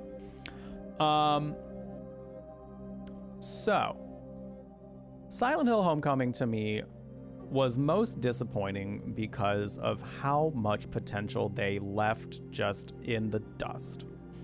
The story itself was cool. The concept itself was pretty neat because it was focused on a group of people that left the Order, but because the gods of Silent Hill were like, you fucked up by doing that, we need some sort of reparation. They were like, oh, how about we just sacrifice one of our kids every so often? It ended up being like 50 years, I think. That's what the founding families decided to do. So they're like, okay, sure, that works. And there you go. That's the premise.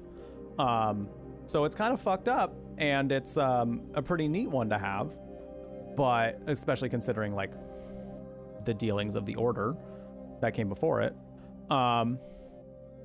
But there was a lot of intricacies within it that just didn't live up to the grandiose concept that they had, unfortunately. I thought Alex was a pretty decently done character from throughout it. They did not build up Josh or their parents' relationships nearly enough for me to sympathize with any of their stories. So all of that sort of tension just was very much like, there's so much more that could have happened here. And then I think one of the most missed potentials in all of it was Elle, who was supposed to be, in my opinion, from what I saw, from what it felt like they were trying to set up, was supposed to be like a foil to Alex's story. You got your Oregon driver's license today. Let's go, officially a resident. Ay. I think Elle had the potential to carry the story a lot more than she did, because her story being like kind of a foil to Alex's, in the sense that like Alex was the one that was supposed to be sacrificed, and oopsie, he ended up killing the other child. Oopsies, it was an accident though. So it fucked everything up. Alex didn't mean to fuck everything up, but oopsie, he did. And he has to live with the aftermath of that, of being the child that now nobody likes because they were supposed to kill him. Which is such a fucked up thing when you think about it that way. And Alex is such a tragic character because of all of that. But like, I thought it was a great setup. Elle was left with the aftermath of that sacrifice going as planned, and she had to live with that aftermath of like, what actually happened to my sister? Why are my parents kind of acting weird about the details around her death? Like, what's going on here? Or like, wait a minute, did they try to pass her off as missing, Nora, or did Elle know that she was dead? I think that part I don't really remember. Because I know she was like putting up missing posters for people, so she knew that a lot of people were missing. They try to pass Nora as missing. Okay, yeah, so her parents were lying to her about what actually happened. So, and she was kind of like starting to suss out what's going on. So like, she had the potential to really expose what was going on. more so than Alex did, or at least be more of a catalyst to get Alex to figure that out. But Alex's story was so pretty one track as far as that goes, and he had a lot to deal with anyway, so like whatever, still worked that way. But her story could have been so much more to like drive the plot, because again, foil to Alex. She lived. She was the one who they weren't going to sacrifice, and she now has to be like, what happened to my sister? Why is she missing? But why are they being weird about the fact that she's missing? How is this happening? Why is it so similar to everything else happening? Like she had a whole process that she was going down that we were kind of toward the tail end of her seeing. So, and I still remain that I think it would have been so wild and so fun that instead of her being this damsel in distress the whole fucking time, because girl just kept getting dragged away, or just like we had to go in and save her from an impending death.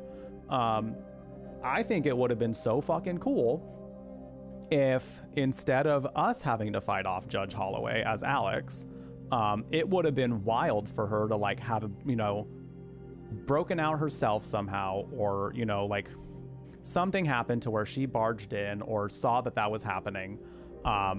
And now she has to come to terms with the fact that, oh, that's my mom trying to kill somebody that I know and, is in my support network. Like, because they seem to hint that like Alex and Elle had feelings for each other, but they didn't really clarify that very much.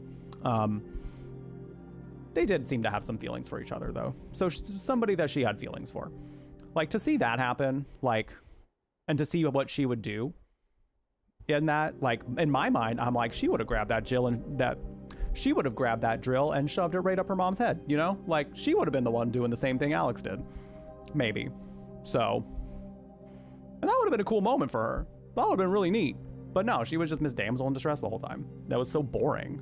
Ugh.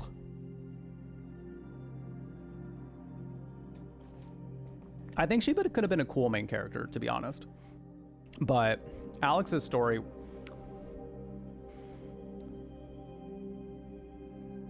actually, I think her being the main character would have been a little more interesting. Because, well, I guess it depends on how you see it. Because I think there are elements of Alex's story that make his the better one to follow. I think them trying to do the whole like, oops, he forgot what happened thing, even though we kind of had that with James in Silent Hill 2. And because this story overall felt very flat, it was very much like,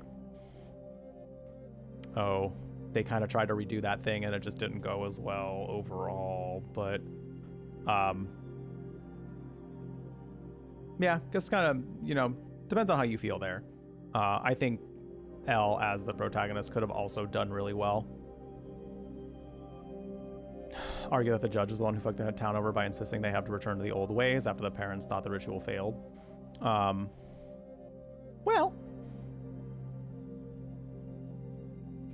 it's the founding families by even like suggesting that that's the thing that they need to do and have it happen. So that's where I say it. But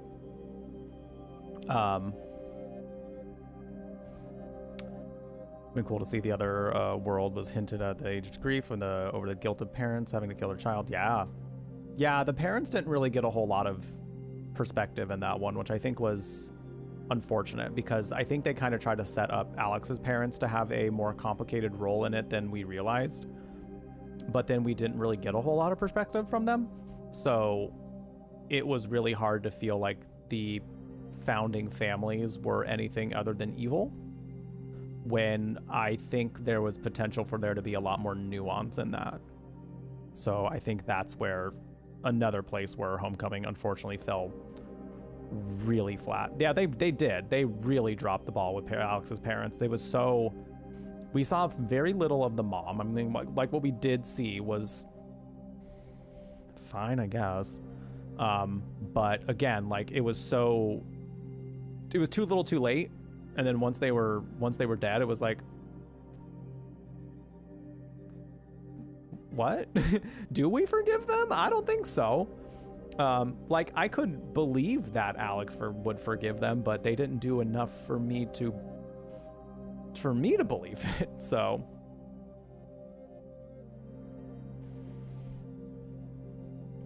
I don't know. The idea of her finding out what happened to the children would have been way more daunting to her. What could have happened to her sister? Exactly.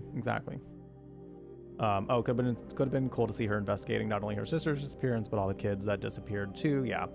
And her unraveling what was really going on with the town. Yeah, oh, for sure. Or like doing like a dual character sort of thing, like having us play as her at one section of the game, I think could have been really neat.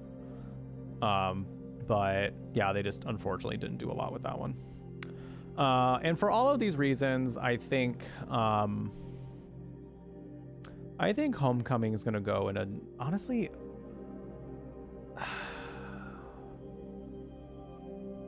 it's going to go as a D for me.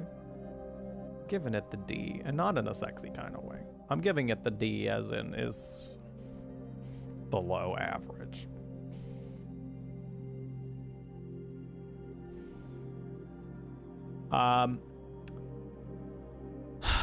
In this last playthrough of it, it makes it very hard for me to like, it's one of those like, I would, in next year's Silent Hill Summer Marathon, assuming that people want to see another Silent Hill Summer Marathon, I think Homecoming would be one that I would incentivize as opposed to just automatically include, because after playing through it again, I'm like, I don't love playing through this actually, and the lore that we're getting is like not the most worth it. Like, it's fine, but it's not the most fun game to even play, because like the combat system, they had good ideas, but it was just messy.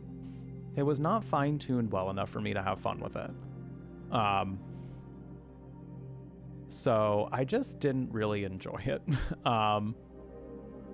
And again, they also kind of they did bring in some inventory management in it that I think was still a little bit better than Silent Hill 4, but it's just still was like, I'm not having the most fun with this one. So, cool ideas. Cool story, for the most part. Just had, unfortunately, a lot of missed potential. A lot of things that it could have done and just simply didn't. And I think that's really sad. Alex didn't wash his ass. I don't believe he did. It's entirely, you know, I have every reason to believe that he never did, ever. All right, so we have quite a few games left. This is taking a little longer than I thought it would, but that's okay. We're having a fun time, and I'm enjoying myself. Boy needed a loofah. He surely did. You know what? Silent Hill Shattered Memories will be a quick one for me, because this one feels like fan fiction. So, Silent Hill Shattered Memories. We didn't end up doing this during the marathon.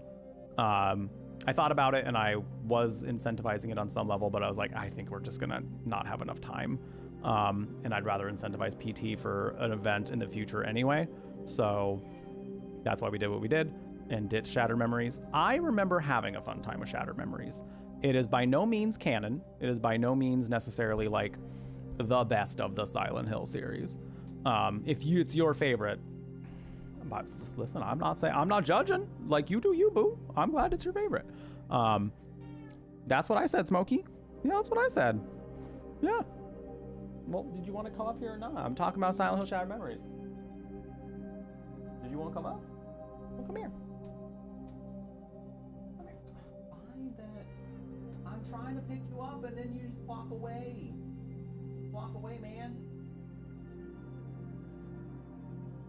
What do you want? Okay, bye. Anyway. For those who haven't played Shattered Memories, it is basically a reimagining of Silent Hill 1. And it plays a lot like... the gameplay is very sort of Amnesia-esque, where like you don't... it followed, and I mean that in that it followed the trend of you being defenseless against the creatures. Because that wasn't necessarily a huge concept in horror quite yet. Until Amnesia. So this, I do believe, came after Amnesia. So it was kind of going through that phase of Silent Hill. And I think it was fine. I think it was well done.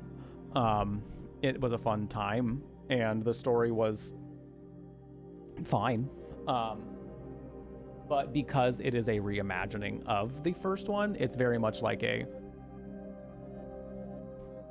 don't know, that you're not really meant to take it super seriously. You know, it's just like, this is what we would have done with the series if we put it in like now modern day here and changed up a lot of things that happened and made it almost unrecognizable. But it was still fun.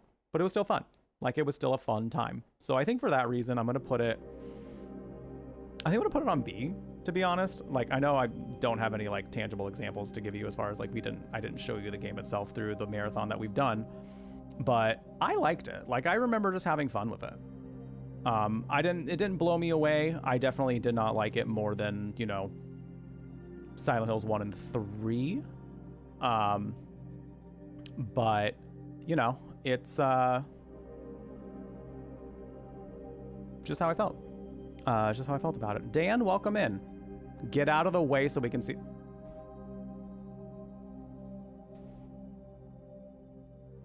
Are you gonna say fucking please? You come into my house and make demands out of me? No?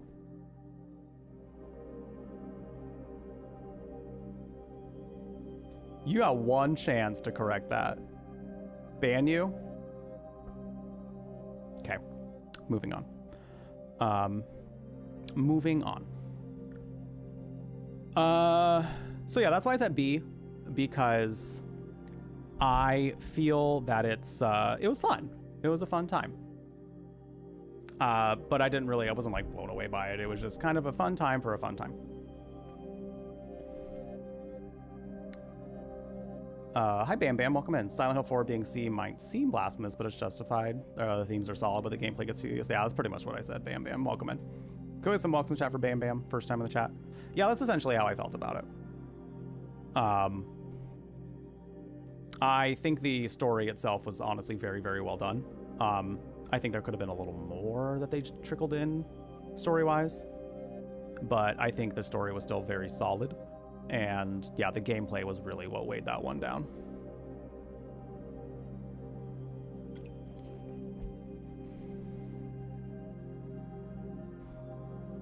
Not this, Queen. Are you...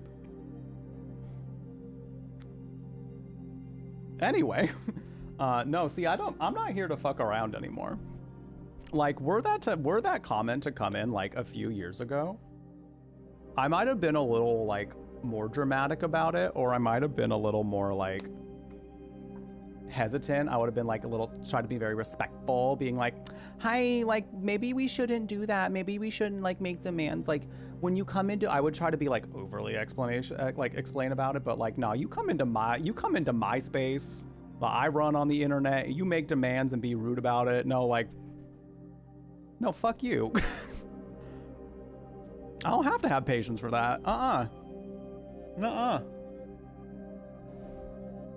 Be like if you like came into my house and you're like, I don't like where that is. Can you move it? No. No. Whatever. Bye. And that's as much attention as that's getting. I do need to use the restroom. I'm probably gonna grab myself a quick snack before we, I'm gonna try to get through these, okay, Ascension is gonna be a huge conversation probably, because I still feel like I have a lot to say about Ascension that, I mean, I kind of said a lot of these things along the way. So I will probably rehash some of those, maybe have more to say. But yeah, like I said, it also ran pretty late last night, so we weren't able to have like a super extended conversation about it. But I do have a lot to say about it. But before we do that, because this is going to be a very quick thing, Book of Memories. Might as well do this before we go. Silent Hill Book of Memories. F. I saw like 10 minutes of it on a stream. Saw that it was an arcade sort of nonsense sort of thing. Didn't look reminiscent of Silent Hill whatsoever. It was meant to be something that I guess was just an arcade cash grab. And I had no interest in it, so I simply said that sucks, and now it's at F tier. That's all. That's all.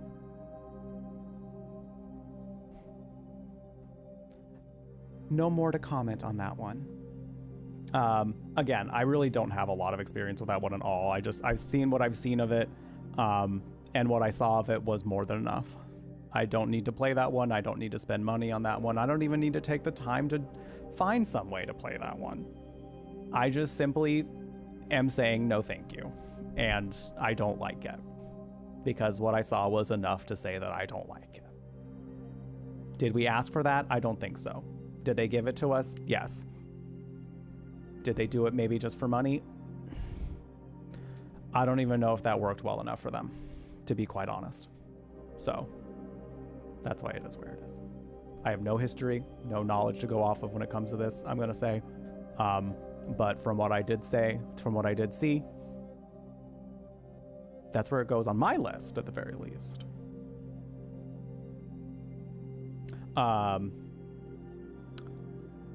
We'll get to Downpour. We'll get to Downpour. I don't know where Downpour is gonna go yet. I have a few categories I'm considering for Downpour though. How goofy it was. I feel like I would play the arcade one if I were at an arcade and saw it. I would try it because again, it's like what, a quarter to like give it a try, and that would be fine. That would be okay. But that would be all that it would be worth for me, probably, unless I like really somehow enjoyed it. But that's the only way you would get me to play the arcade one, is like if I saw an arcade cabinet of it and I had to pay like, you know what, maybe even $1. I would still even consider paying $1 to play it. But yeah, I'm thinking like the days of the arcade where you put in like a coin or two, you know, and then you play the game. Yeah, I'm gonna go use a restroom real quick, walk around. I'm gonna grab myself, I think, a little snack, and then we will return with some more of ranking the Silent Hill games. We got 4 titles left. And all of these are ones I have experience with. So we'll be able to have some conversations about each one of them. So I'm a little hazy on the details of PT, and we did not get far enough in Downpour for me to remember a lot of what happens in that game. But I still have opinions on it, because it's still in my brain space in some way. Take care of yourselves. We will be right back. And when we return, some more ranking of the Silent Hill games. We will be right back.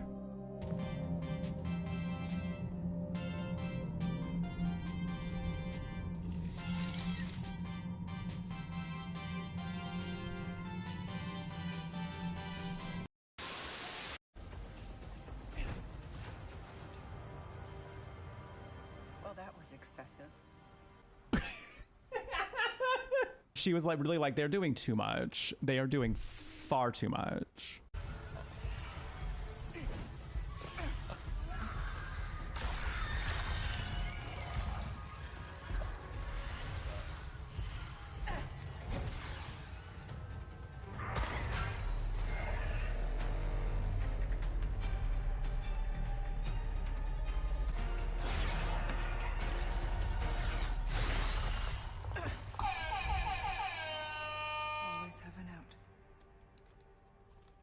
Love Ada. God.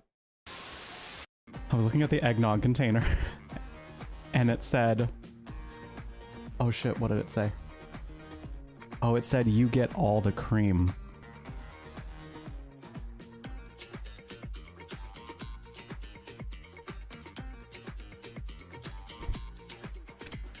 So true, eggnog container.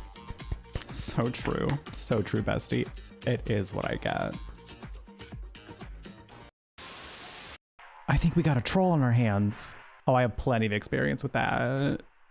Listen, being gay on the internet, you know how to deal with those. Just tell them you're sleeping with their dad. That always works for me. Come on, I'll go first. Oh? There we go. What? No, nothing outside this room. Oh Just no. you and me. Sorry to disturb your rest, Inquisitor. Colin, get out of here! Oh, sweet maker. Colin, How's it going? Is the Inquisitor away? I thought perhaps we... Oh, Y'all busting into my room when I'm trying to have a moment? Look at the regret in Cullen's face, though. He's just like, I pretend I do not see it. Is something the matter? Ah! Oh, for fuck's sake. So, I take it. Get out of here! Actually, he's the one who's been taking it. I apologize for interrupting what I assume was a momentary diversion. Nothing wrong with having a bit of fun. who wouldn't be a little curious? Josephine's like, I mean, I've been thinking about it. We'll leave you be. Yes, do enjoy yourselves. Cullen and Josephine are like, yes, get it. Get it, queen. Sephiroth might be around. We better stay on our toes. Sephiroth might be around. What's he doing? Is he one of the racers on the Chocobo race? Is he racing? He's a big gambler. He gambles. This is Sephiroth's favorite place. He comes here to wind down when he's having bad thoughts about ending the whole world with his mom's limbs in his pockets. Oh, what is... I've seen this before. A disembodied tail? Genova. It's Genova's arm. Oh, okay. Genova. He's been carrying this thing around with him? Sure, yeah. This tweet has been going around of just like, what is this camera angle and why do I need to see it every time I open Tekken 8? Because big beefy man titties are nice. I mean, period. Like there's nothing else about it. It's just because big beefy man titties are nice. I say as I continue staring at the big beef. Y'all, there's two sides to this thing. Well, somebody can pull this with me. No? Okay, whatever, it's fine. Gotta do everything around here. Tifa, you're gonna help? No, Tifa! Tifa! Please, Tifa! I'm trying to clean shit up here. Jeebus. I like that everybody walks with you. It kind of brings me back to the days when your party would follow behind you in Final Fantasy. I'm thinking specifically, I think some of the more classic ones. I remember 8 for sure, like your other 2 party members would follow behind you when you were walking around places. I don't know, this kind of brings back that similar feeling. Even though like they're not all gonna like end up in the battle, I like that they're all still walking around with us. I think that's such a fun detail. Cause it's just, it feels very much like the gang's all here. The gang's all here. Don't limit yourself. I just put that whole ball in my mouth. Yum. Oh. Oh! Yes! Let's get sickening. That's one way to death drop. If you could be a candy bar, which one would you be? Payday. Because give me money. I like being paid. I like money. Also, I like being full of nuts. Ha ha! For sure. Oh. Oh, she's posing. Queen of posing. Oh, she is fierce and she is all legs, mama. They tried to put me on the cover of Vogue, but my legs were too many. She can go on the cover of my version of Vogue. All legs all the time. Thank you for the follow. Welcome, welcome. We do anonymous follows here, so feel free to introduce yourself if you would like. No pressure, though. We just enjoy having you here. Welcome to the Brew Latte, a gaming cafe on the internet curating all things magical, kooky, and spooky, where you can enjoy chill vibes and fun games with queer company, and also bear witness to me throwing myself off of the stage at any point in time in which I'm allowed to. Can't forget that part. Do you fall again? No? Yes. Personally, I'd grab a frying pan and arm myself to bonk whatever. I wish. That's what I would do too. Shit. Oh, these doll asses. Did you see that shit? It literally just popped down like, hey, how you doing? Shut up. Lock is broke. Oh.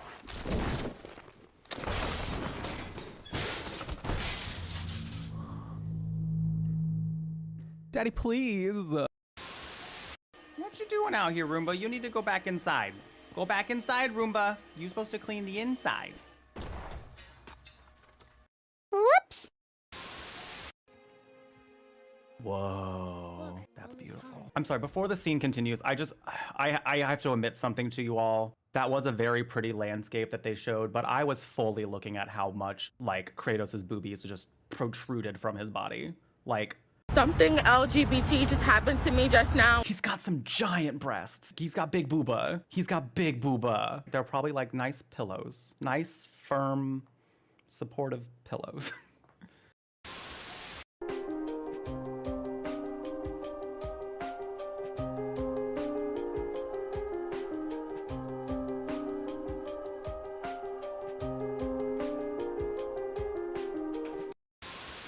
It's bread. It's bread. It's bread. It's bread. It's bread. It's bread. I want to ask her about the blood. Okay, Lil. Now that we're real bosom friends, I guess I can open up to you. Not bosom friends. Now that our breasts have become friends. Now that we are friends by declaration of our breasts. Oh, I thought I was gonna get run over. Look at the little rat in the bottom left. Aw, you see the little rat? Oops.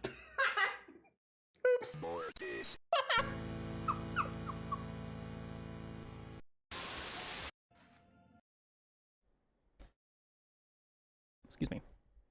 All right, we're back. Hello. I had some roasted chickpeas on the break. They were very tasty. And then I also had to refill the ice trays so I could have ice again at some point. Well, when I need ice again. You have a key lime pie in the fridge?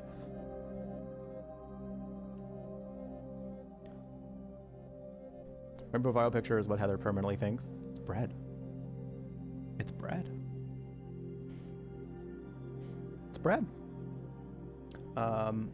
Key lime pie. Excuse me, sounds great right now. I keep thinking about potentially not having what I have for food here. Like, I keep thinking about ordering dinner out today, but I'm also like, I'm gonna be on TwitchCon. I'm gonna be buying so much food while I'm there. The hotel has breakfast, so breakfast will more likely than not be covered the whole time. But still, I'm sitting here like, what if I just like splurged on my night before TwitchCon? Even though I responsibly shouldn't. So that's my current debacle right now. Also, we gotta I'm not gonna like rush through it, but I do kind of have to like lickety split through these last ones because we're already going a little longer than I thought we would. I'm having a great time, so don't worry about that part. But I do still have to pack and stuff for TwitchCon, so want to make sure I'm giving myself enough time to do all that. So, but is it bread? I guess we'll never know. Heather seems to think so. And I think that's enough for us. Harry Mason, that stinker, that buffoon stole her. I fucking Claudia. I loved her whole thing. Like, she was stolen from me, kidnapped. And Douglas like, but that's his daughter. She's like, no, kidnapped. Okay, sure.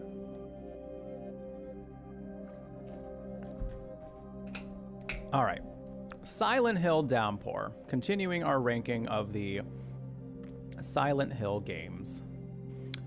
Silent Hill Downpour.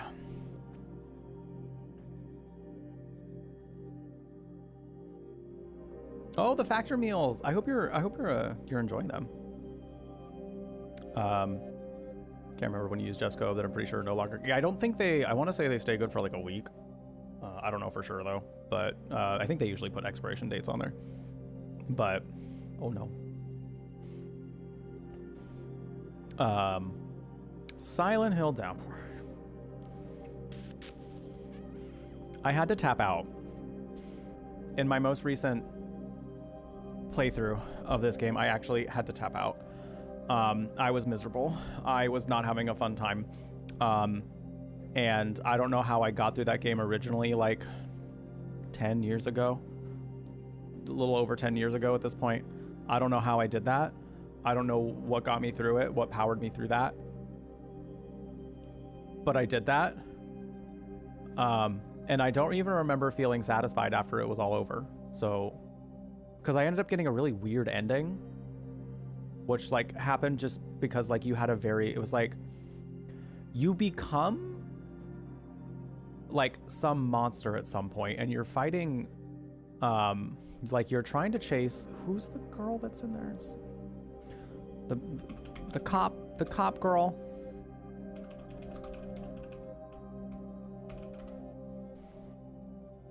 Oh my god, it has a 4.5 on IGN. Oh.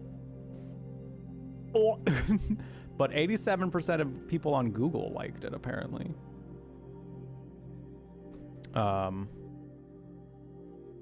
Not Sybil, because Sybil was the cop in, Sybil was the cop in, Anne. She was the cop in the first one. Okay, so yeah, the ending that I originally got when I played this game, when I played Silent Hill Downpour, the ending I played, where's my brain going? Hello? Hi, Lita Keller, how you doing? The ending I originally got when I played Silent Hill Downpour was like you, at some point of the story, you become this like monster thing, and you're chasing Anne, and if she kills you while you're doing that, something happens. Or if you kill her, another something happens. And those contribute to some endings. So I think I remember dying at that portion. And thus the ending becomes, it's all happening again, but from Anne's perspective, I think. It was such a strange ending that I just remember being like, I did all that and that's my ending? And being upset. And being done. Being like, fuck this game. So, it left a sour taste in my mouth. I'll admit that fairly biased. Was I looking through enough of it to really get a good judgment of the game? No. But I will be judging this game based off of how long I was able to stand it before I had to give up. Which was way more time than I should have. The thing about streaming these games is also like, if I'm not having a good time, it's not going to reflect. It's not going to show to everybody, and it's going to create a less fun environment. So I gave that game a little more time than I should have, thus feeling like the vibe was off for 2 streams and being like, I can't do this. So I had to be honest with myself, and I had to love myself by saying, you know what, I can't do this anymore. I have to tap out. So that's my judgment of Silent Hill Downpour. The combat was fine. I don't think I really had anything wrong with the combat. The setup for the plot was pretty cool. The spooky stuff in it was pretty cool. I was, I thought Murphy was a fairly realistic and believable character, and I was actually excited to look to see like where his journey goes. And there were aspects of it that I thought were fun, like the radio DJ that we would hear kind of like on all the radios. Like I was like, that was a story thread that I could have found, like that I could have followed and been excited about, but it unfortunately got to a point where I was just like, I hate navigating this world. I hate every bit of what I need to do to like have fun and to like do what I need to do in this game to finish it. So I had to love myself and say no thank you. So for that reason, she's an F. I'm sorry, but she's a flop. She's a flop for me. If you disagree, that's fine. That's fine.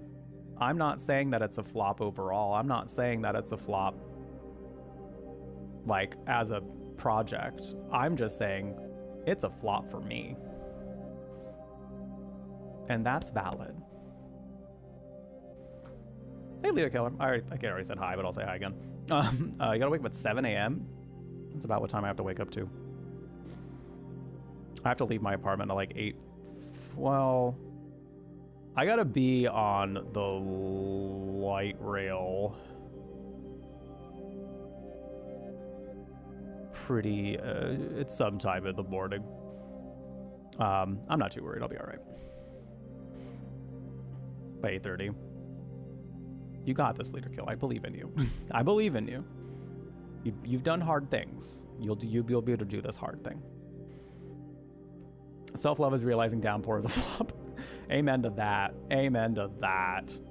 You're on the path for a bad ending again. Really? It's apparently partly based on whether you kill monsters after death. What? Oh, that's fucked up. I think that's so fucked up. Because a core mechanic of not Downpour. A core mechanic of the games up until that point was that you had to hit them again after they were downed, because that's how you permanently like made sure they didn't come back. So like, what was we supposed to do? You know?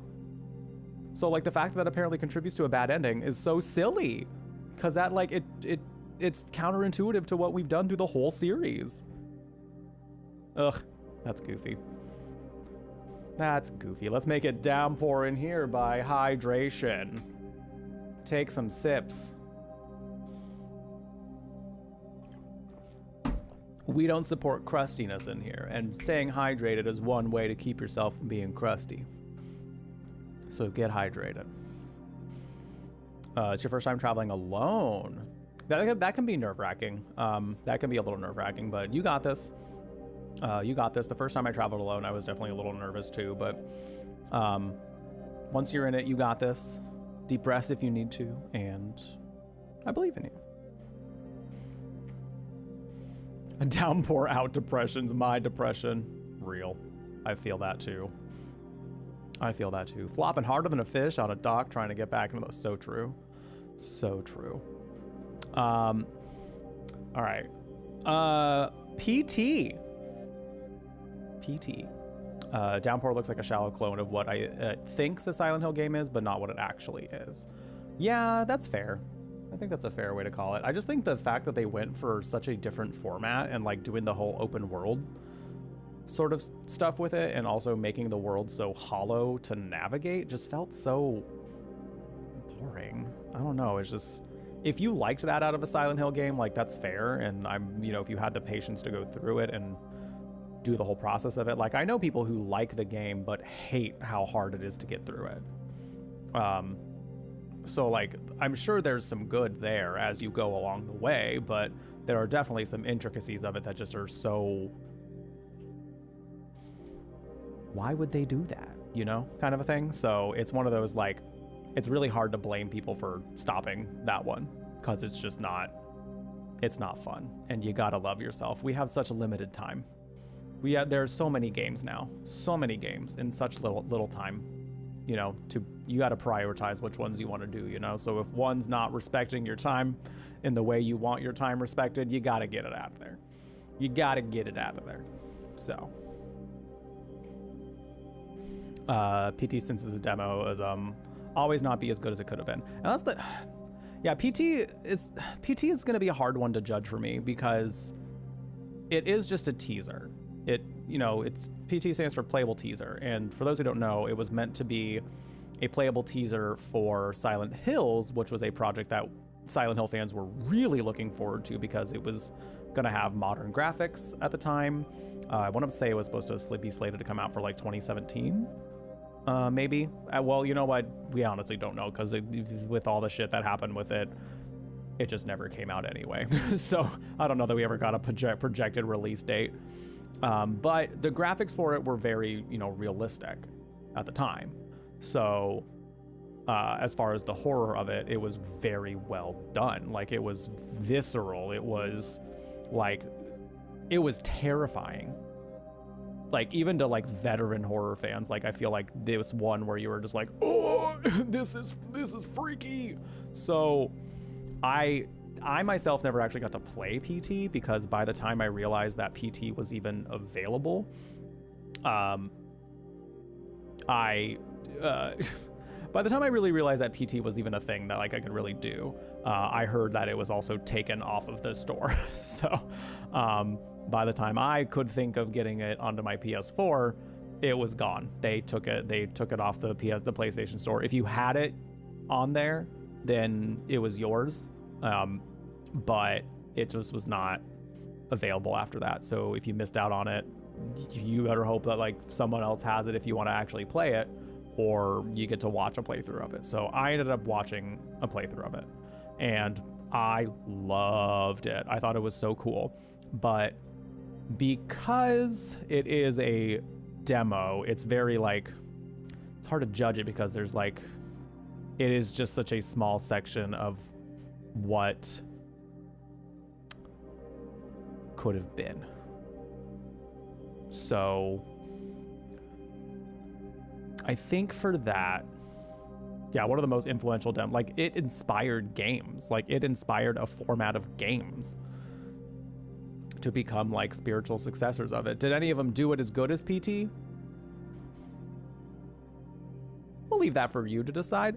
But it definitely created a movement, and it's something that like we really, really looked forward to seeing, like it's just something that we really wanted to see this. And I feel like PT is unfortunately a reminder that like, well,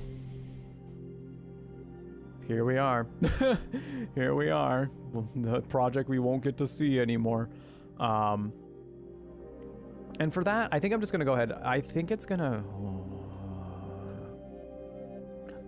be an A. I think it's going to be an A because it was a very, very good experience. But, with it being on this list, I can't really judge it as a complete experience. So it's just going to have to be an A. I thoroughly enjoyed it. I loved the horror of it. I think the concept of like the loopingness, they did it the best out of all the ones that I've seen loops of. And I thought it was just a stellar experience. But yeah, like I said, it's not a complete experience. So it's, I kind of have to put it where it is just because it's like, it's good, but it's a teaser. So it's kind of hard to judge it as like a complete game because it's a teaser. Changed the trajectory of the whole genre, right? I mean, it did a lot. So it's a cool title in that sense. It's a cool thing that exists. It's just, it's not a full game. So it's very hard to, judge it as a full game. Does PT get its own category for this reason? It feels hard. It feels bad to judge it. It feels bad to judge it on a scale of like full games. But it's on the list, so here we are. Hi Hazel. Doing pretty well. How are you doing today? We're on our final 2 Silent Hills. Our final 2 Silent Hill games to rank. Oh, goody. We're going to do Ascension last because that's the one we finished the marathon with. I know we didn't play Short Message on stream. I did play it when it came out, though, so if you were here during those streams, you did get to see it. I would consider doing Short Message if we do a Silent Hill Summer Marathon next year. I would consider adding that to the rotation. But it was just too soon for me to do it this time. I'm not somebody that can like immediately replay games and like get the same satisfaction out of it. Usually there needs to be some time between it for me to like have fun with it again. So that's why I didn't do it for this marathon. But I would consider doing that one again in the future. I can't promise it right now because I don't know if it's going to be enough time away from it for me to be like, yeah, let's play it again. But I will consider adding it to the Silent Hill Summer Marathon if we decide to do it next year. You saw a cat named Meeps today? That is too cute. Oh my god. Judge it by its own own goals as a short experience. PT, a category between B and A. Is that a row below here? Let's make it, what color are we making her? Let's make her pink. Let's make her pink. What do we want to say? What do we want to say about it?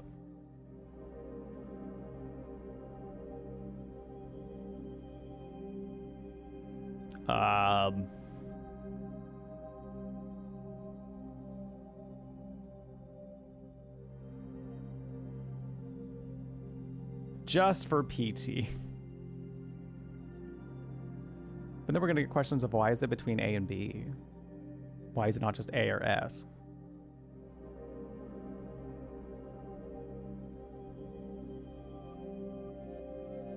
She's a trendsetter, a nightmare inducer.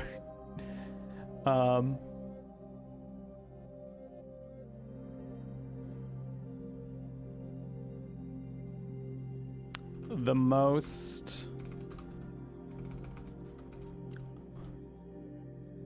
a very neat demo. There. A very neat demo is cool.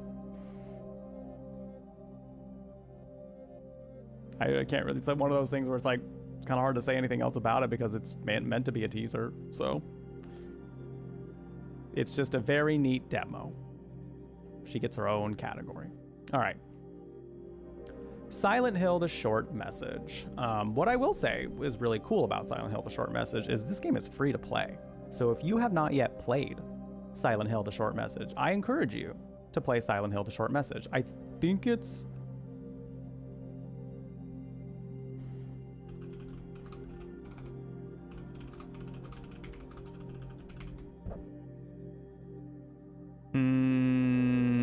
Okay, it's just PS5. So if you have a PS5, it is free for PS5 users to play. So, oh wow, GameSpot gave it a 3? Ew. Oh no. I don't think it deserved a 3, but okay. I mean, hey. Okay, GameSpot, whatever. Movie night, how fun. Have a good time. Thanks for stopping by. I will be back on, I'll be back on the 24th with a little TwitchCon recap and potentially starting a recasting of Frank Stone. So, thanks for stopping by. Hope to see you soon. Yeah, it's a pretty short game. It's not too long of an experience. It took me a little while because I was streaming it, so we stopped for conversations a lot along the way because there was a lot to talk about in that one for sure. It needed some conversation. But yeah, like I said, if you have a PS5 and you have the ability to play this one, it's free. I highly recommend it. Especially for a free experience, it's worth the time you put into it. So go for it.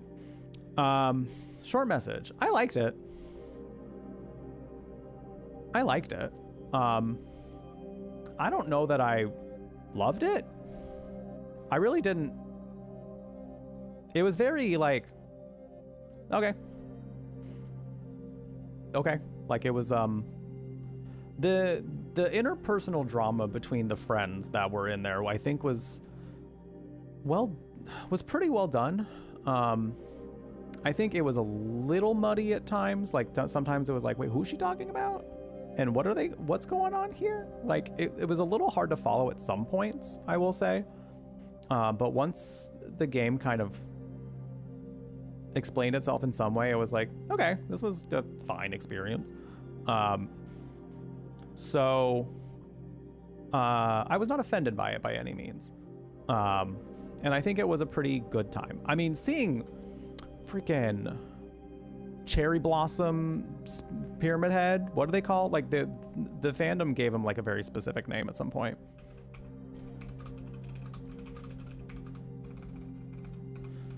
Short message. Monster.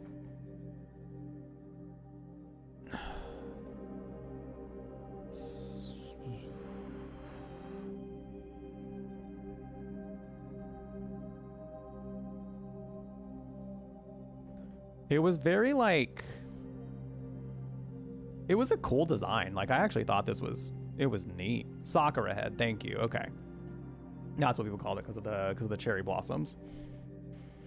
I thought that was a really neat design. It was pretty neat because like it was a little like it kind of followed the trend of Silent Hill monsters where like it's not like immediately off-putting to see it where you're just like creeped out by it, but like you look at it enough and you're like, oh, this is kind of uncomfortable. I don't like looking at this anymore. So I liked that about it. I think the inclusion of FMV in it was actually pretty neat. I actually thought like including like real people into these scenes and showing off like real facial expressions and like real like, you know, just emotions behind the cutscenes and things like that, I thought was really cool. So I liked that they went for that. I liked that it felt really modern. I thought it was a really cool way to start bringing some modern sensibility into the Silent Hill, you know, this new Silent Hill canon. So I liked it. And the way they incorporated the Silent Hill sort of aspect of it, I think was fascinating.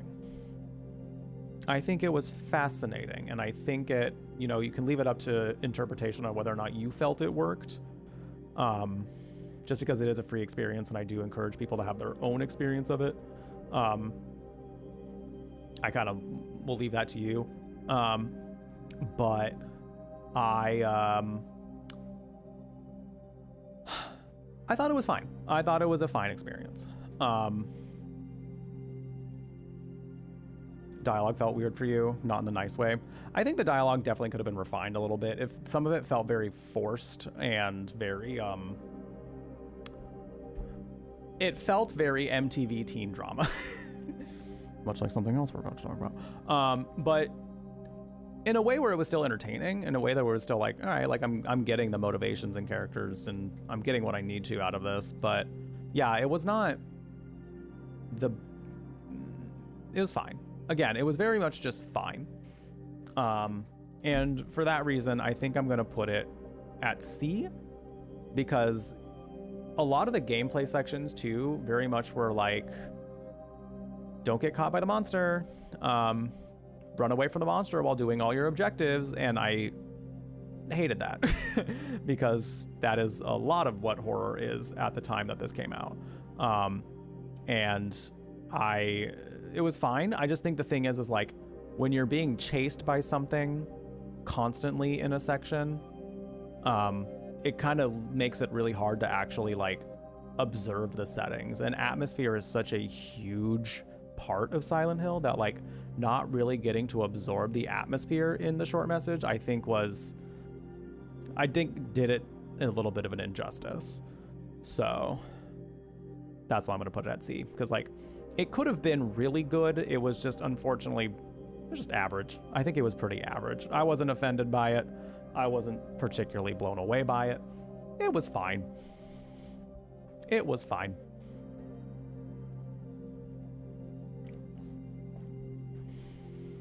You can teen drama without MTVing it, yeah. Until Dawn proves that. Oh, for sure. Oh, for sure. Absolutely. Also felt very Shattered Memories, run away from the monster and do some tasks to get out of the other world route, which I did not like at all. It's very, yeah. I don't think it worked as well with what we know of Silent Hill and the other world. And, you know, again, with Silent Hill being so focused on atmosphere more than anything throughout pretty much, dare I say, all the game titles until that point, you know, it did itself some injustice by not really letting us get to absorb in the atmosphere. So, during the sections where you're not running away from monsters, a little more so, but those sections were less otherworldly, so we didn't really get to really look at it.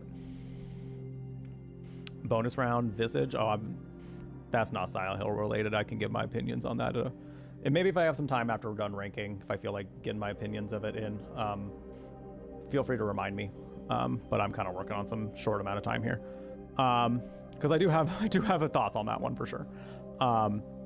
That will go for too many more minutes. Silent Hill Ascension. We've reached the one that we finished the marathon with. Oh boy. Oh boy. We as a community over on my Twitch channel, and also if you hung out on my YouTube channel, or if you watched all the VODs, hey, thank you. I appreciate you doing that. I very much do. I'm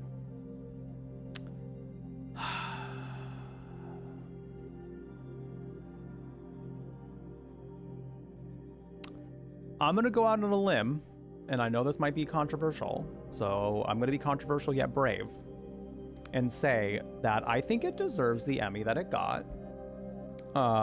Because even though it was one of two to be nominated for it, it was very innovative.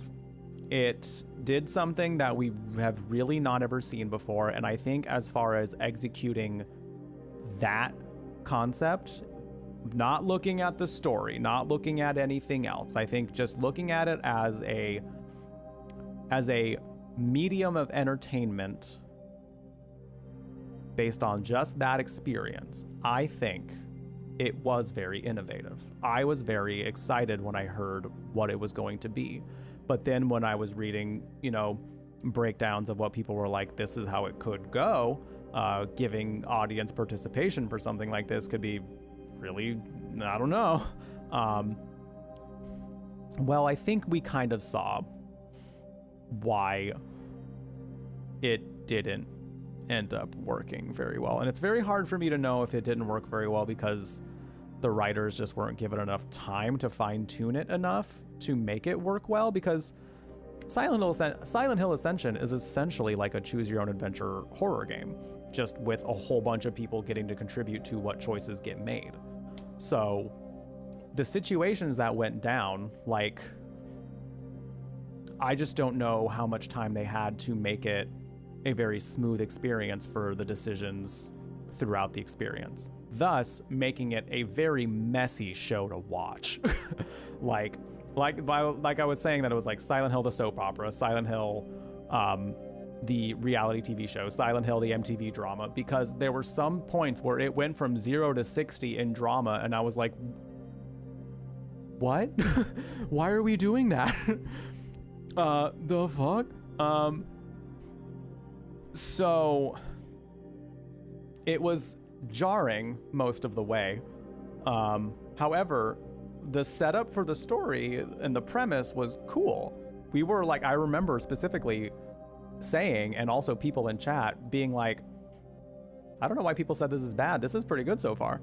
Oh boy, did we, oh boy. Oh boy, were we shown exactly what people felt. Because, oh my God.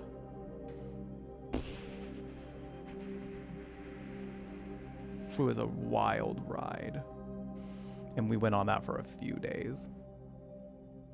The middle came in like a big ass truck and it ran us over. We are the roadkill of the experience after Ascension. I am roadkill now. Live from my room, from my office. It was a better ride than well, to each their own. To each their own. It had more feelings, that's for sure. I laughed a little more. I was confused a little more.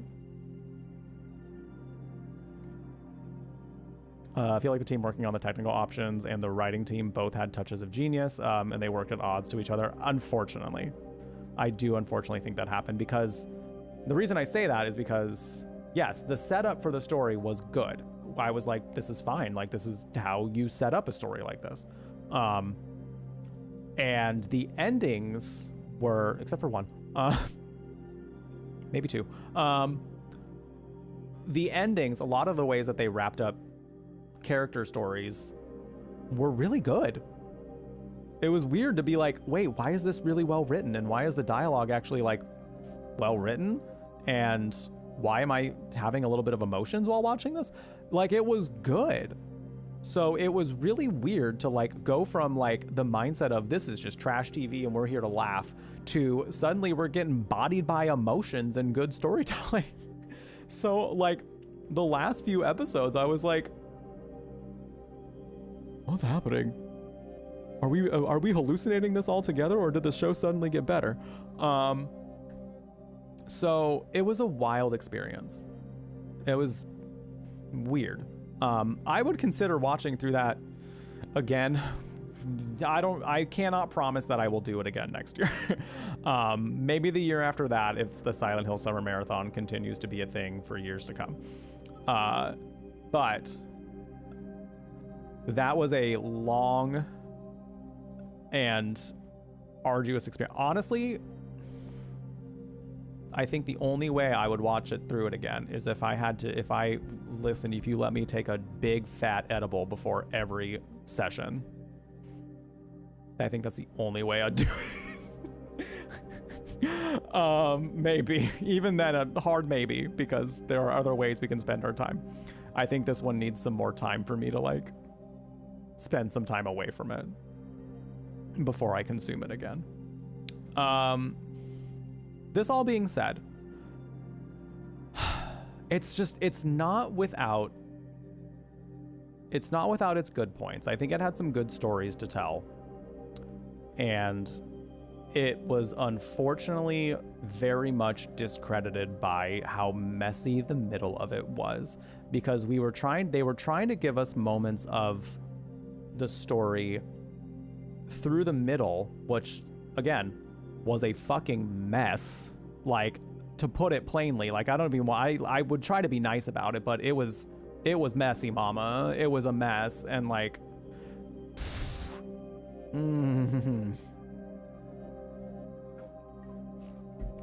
but we could laugh at it, so that was fine. But it was fine. So we laughed, and it was great. It was very hard to take the points in the story where they were giving us like lore that was unaffected by like audience decisions.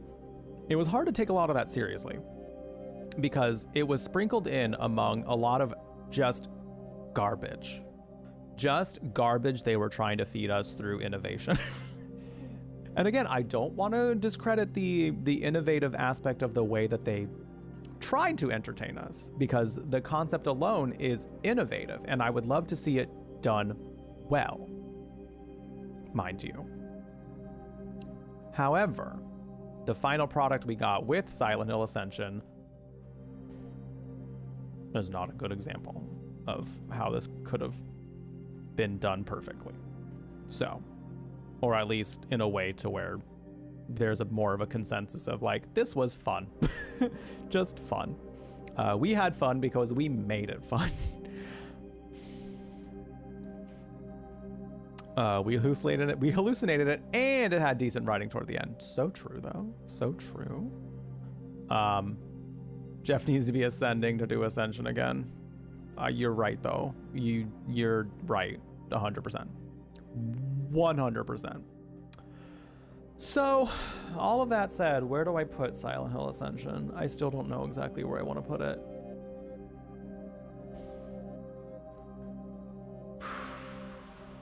Because I, earlier and during the watch through of Silent Hill Ascension, was saying that, to me, missed opportunity and missed potential is more disappointing to me than just like bad writing. And because I felt like that missed potential here could have really been done. It's a neat demo. Well,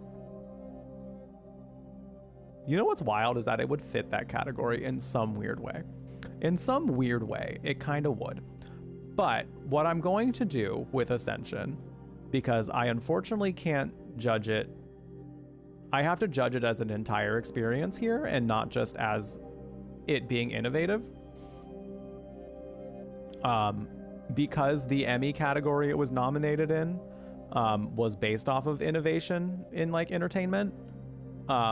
I see how it won, and I see and I think it does deserve that for being as innovative as it is, but I'm judging it as an entire experience. So I cannot ignore the product that we were given. So I'm gonna give it a D. And some people might be like, whoa, Jeff, but it was all that garbage. What do you mean? The moments of brilliance it did have were very brilliant. There were character arcs in there that had some really powerful messages and were executed in ways that you don't always see done well. So I think that's why it's not an F for me. That's why it's not a complete flop, because I think the writers really did do a good job at least getting some portions in there that showed that they knew what they were intending to happen. Like, we saw the intention of stories in there. It is just unfortunate that the impact of them happened to be the way that they are. And the good parts of the stories I thought were very good. So that's why I don't think it's a complete flop, because there was so much potential there for it to be so much better. So much potential. So that is why I leave it at a D. That's why I leave it there, because it could have been so much better. It could have been so much better, but what ended up happening was MTV drama, MTV teen drama, 0 to 60 in like no time at all. And I couldn't take a whole lot of it seriously because it was just nonsensical in so many ways. Our experience of it here was an S tier, though. Well, I appreciate anybody who did join in. And if you enjoyed watching the VODs of us doing it, I also appreciate that, because the idea was that if I'm going to have this be a watch party experience, I'm going to make it fun for y'all. We're going to make this a fun experience. And because it's not necessarily a game we have to play, like we just got to watch it, I didn't have to do nothing other than just watch and just make commentary. I like doing that. I love making commentary for y'all. It's great. A little hard to do that in, say, like Downpour, where the gameplay was so atrocious that I couldn't even get to the points where I could make commentary on what was going on in the game, because I couldn't get to the other parts of the game.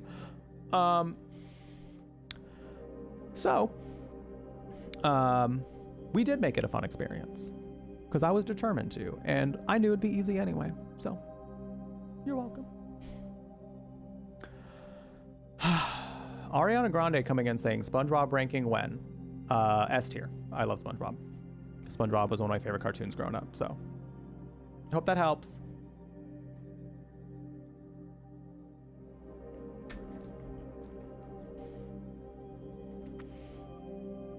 Sharing the shit show made it fantastic. I agree. You know, we never did get a response from Ruda over on YouTube telling me just odd guy. Okay. That's fine. Well, I hope they're doing okay. There was also gay in Silent Hill Ascension, which, you know, always goes over well with gays. So, again, I will say, though, that representation was fun and cool, and I'm glad that it happened. But again, because of all the nonsensicalness in between, it was still hard for me to take that seriously, because I was just like, oh, this is happening now. Okay. Because again, whiplash, whiplash, mama. Thank you for the follow. Welcome. We do anonymous follows here, so feel free to introduce yourself if you would like. No pressure though. We just enjoy having you here. Welcome to the Brew Latte, a gaming cafe on the internet curating all things magical, kooky, and spooky, where you can enjoy chill and upbeat vibes and fun stories with queer company. Something like that, Aurora. But I just listen. I don't know what they were saying. I don't know if they were calling me an odd guy. I don't know if they were calling somebody they knew an odd guy, if they were describing themselves. You know? Listen, there's a whole story. There's a whole story behind that person, and we will never know now. And we will never know. All right, so that was my Silent Hill rankings, y'all. This was meant to be a little bit based on some opinions of what I thought it could have done better, as somebody who has some background in you know, story writing, more so like, you know, that's where I got my degree in creative writing and literature. In just critically analyzing, you know, stories and games as I've had this knowledge and this skill set, as well as my own personal enjoyment of it. So would love to hear, you know, if you're watching this on YouTube, if you, I would love to hear in the comments how you feel about it, if this was something that you enjoyed seeing, first of all, because I'd love to do more things like this. But also what you agree with, what you didn't agree with, make sure we keep it respectful, because at the end of the day, these are all make-believe. These are not, these are just stories. These are fiction. We do not have to be mean about it, because everything in here is just all make-believe, came from someone's imagination. So there's no reason to fight over it. And if you feel the need to, take a deep breath and go touch several blades of grass. Stroke your hand over it until reality feels real again.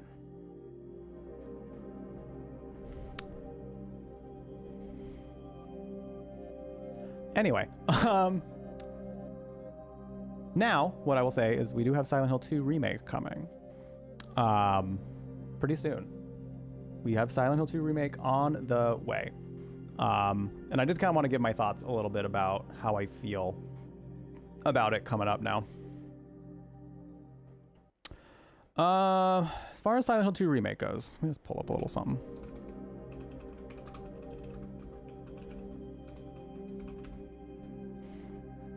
Writer of Ascension put together a director's cut. I love that, actually.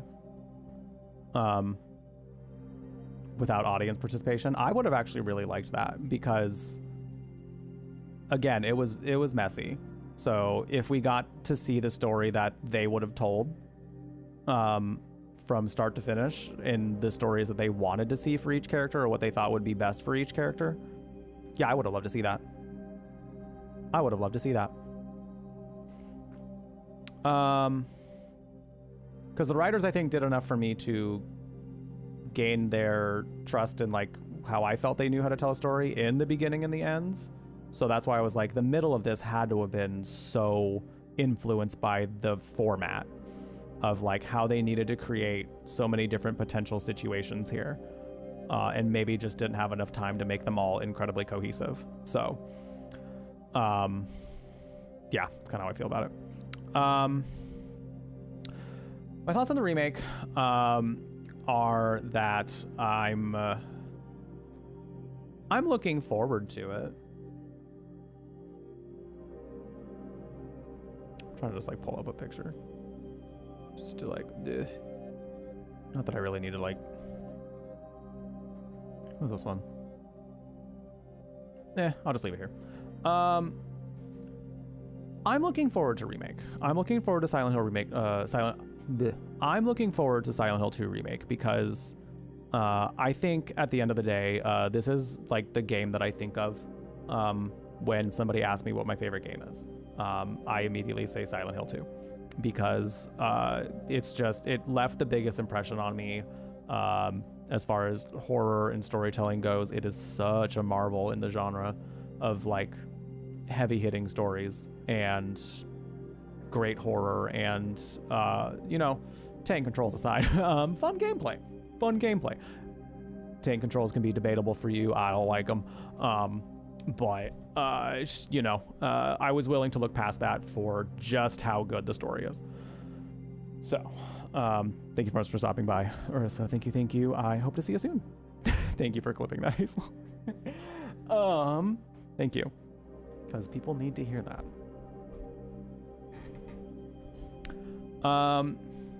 So I'm excited to see it modernized. I'm excited to see it have a new life. I'm excited to see what it looks like in today's technology, because, you know, I'm not somebody that like is super graphically intense when it comes to games. Like, I don't need them to have like the most like realistic high-tech graphics. I don't need that at all. That's not really impressive to me anymore, because I feel like with how many games we've gotten that are super realistic, it's like, okay, we know that that can happen now. What are you gonna do with it? You know? So that's, I'm still excited to see it modernized just because it'll be different to see it look a little more realistic than it used to. But I'm a little apprehensive about some things. And it's very much like, it's very much hard to know how much of the nuance they picked up from the original and how much they are trying to change it, if anything. Because there are some things that definitely feel a little new in there that feel like they don't really have the same impact as the original did. You know, I have a video where I talked about this a little bit, and you know, there were some line deliveries, especially from, you know, this scene here with Maria, where she just kind of sounded a little more dead inside than anything, and I'm like,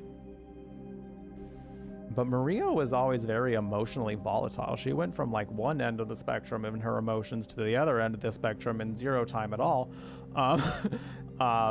So emotionally dead inside is not something that I would ever associate with Maria. So why did they make this choice as opposed to preserving the emotional volatility? So that's kind of like one example of what I'm thinking. But honestly, most of what I've seen so far, I'm actually excited for. Like, I think the changes they made to Angela will be good because she looks like a teenager now. And I think that will make her story way more impactful.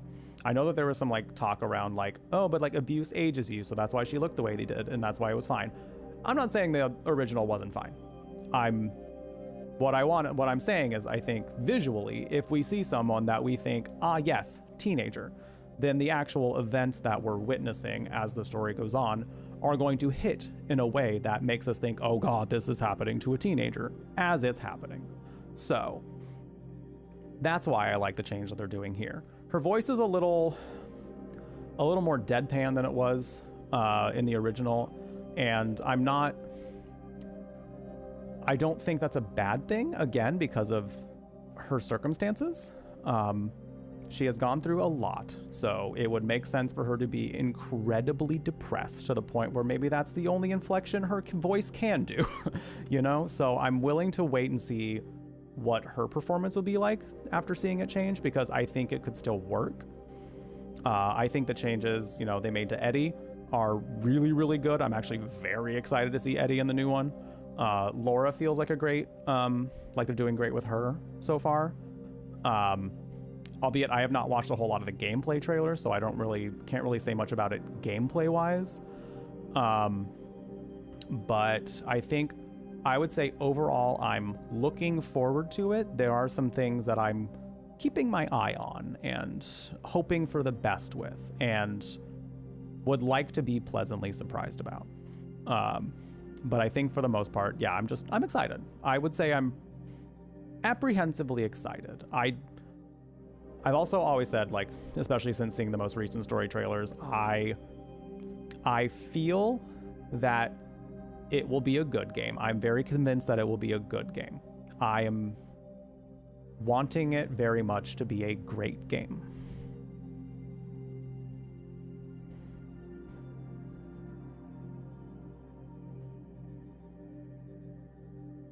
And those are my thoughts so far. Yeah, Eddie's beautifully unhinged. Like, he's not like as loud as he was in the original, but that's okay because the way that he is kind of toned down in this, like, it still works because there's the way his face moves and things while he's talking and like being like, I'm just joking, James. Like, it's so, like, it's off-putting in a way where like you want to be a little creeped out by him at that point because he's being creepy, you know, like you were witnessing a man become detached from reality.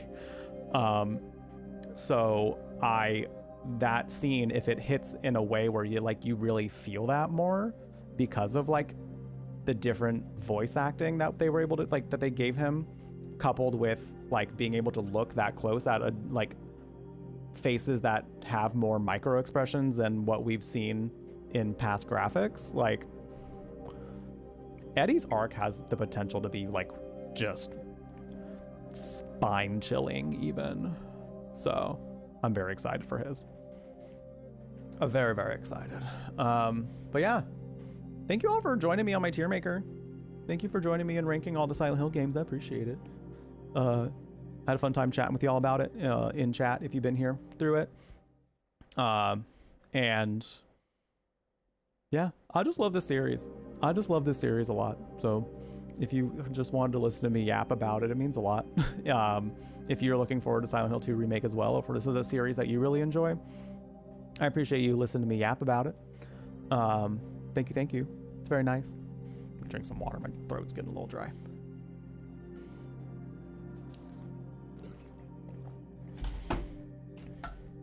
Hope they hit a nice balance of motor controls without becoming punishing to try to use a new gun ever like Homecoming. From what the very little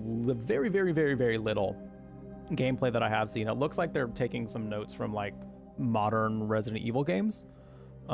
So I'm okay with it if it's gonna play like that, to be honest.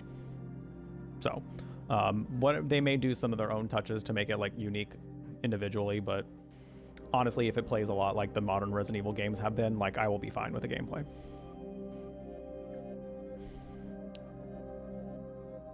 You aren't meant to just dislike him because yeah, no, you're meant to dislike him. Well, the feelings around Eddie are very complex, because he's very, he is someone who could have been fine, who could have been just a guy, just your average guy. But because of what he was dealing with, he unfortunately became who he is. And it's sad because it's like, again, just didn't get the chance to heal the way that would have helped him out the most, you know? And that's what sucks. And that's what sucks about a lot of the stories in Silent Hill 2 is like, not in a way where it's bad, but in a way where it's like, that's what makes them so tragic, is like, these people were just dealt some really shitty hands and they had to try to deal with it in the best way. And unfortunately, when you're hit with that much trauma, you don't always deal with things in the best way. So you deal with it in a way that you hope is going to work for the best. And well, sometimes you're too damaged to do that. And that's what makes some of those stories so tragic. We do have some ads starting here pretty soon on Twitch. I do plan on going on a raid, and I do plan on talking about like what our plans are next for streams. So stick around. But I am gonna just like film like a quick little like YouTube VOD outro, since that's what I'm about to do here, since I got the time anyway. So stick around if you're hanging out on Twitch, because I got some more things to say, and then we're gonna go on a raid. But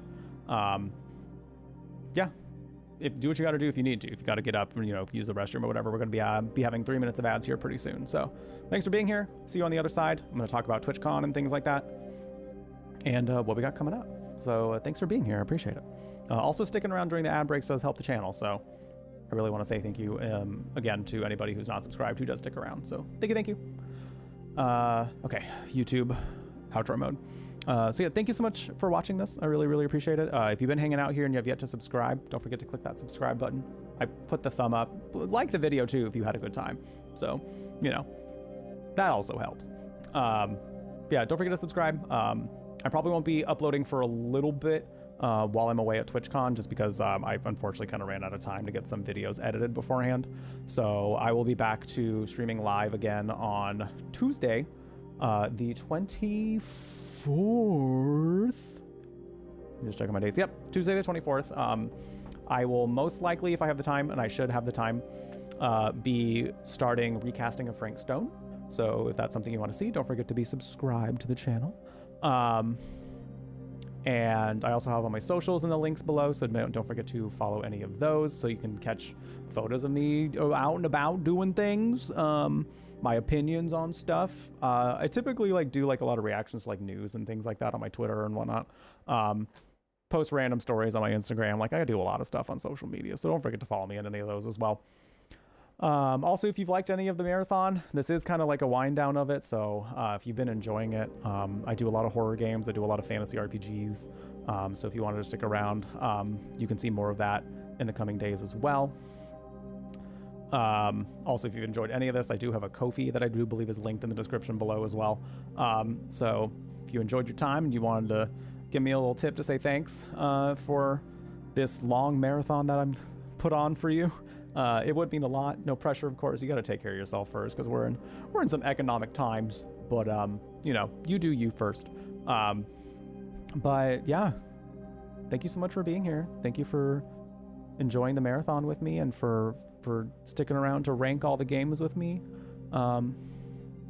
It's been really cool, and I hope to see you continue to be here after the huge celebration we had of the Silent Hill series. Have something tasty if you have not done so yet. Be kind to yourself. You deserve it. And stay magical. Why I didn't do that in my big camera is beyond me, but that's okay. I already did it. I'm not doing it over. We'll just do a little zoom on it and we'll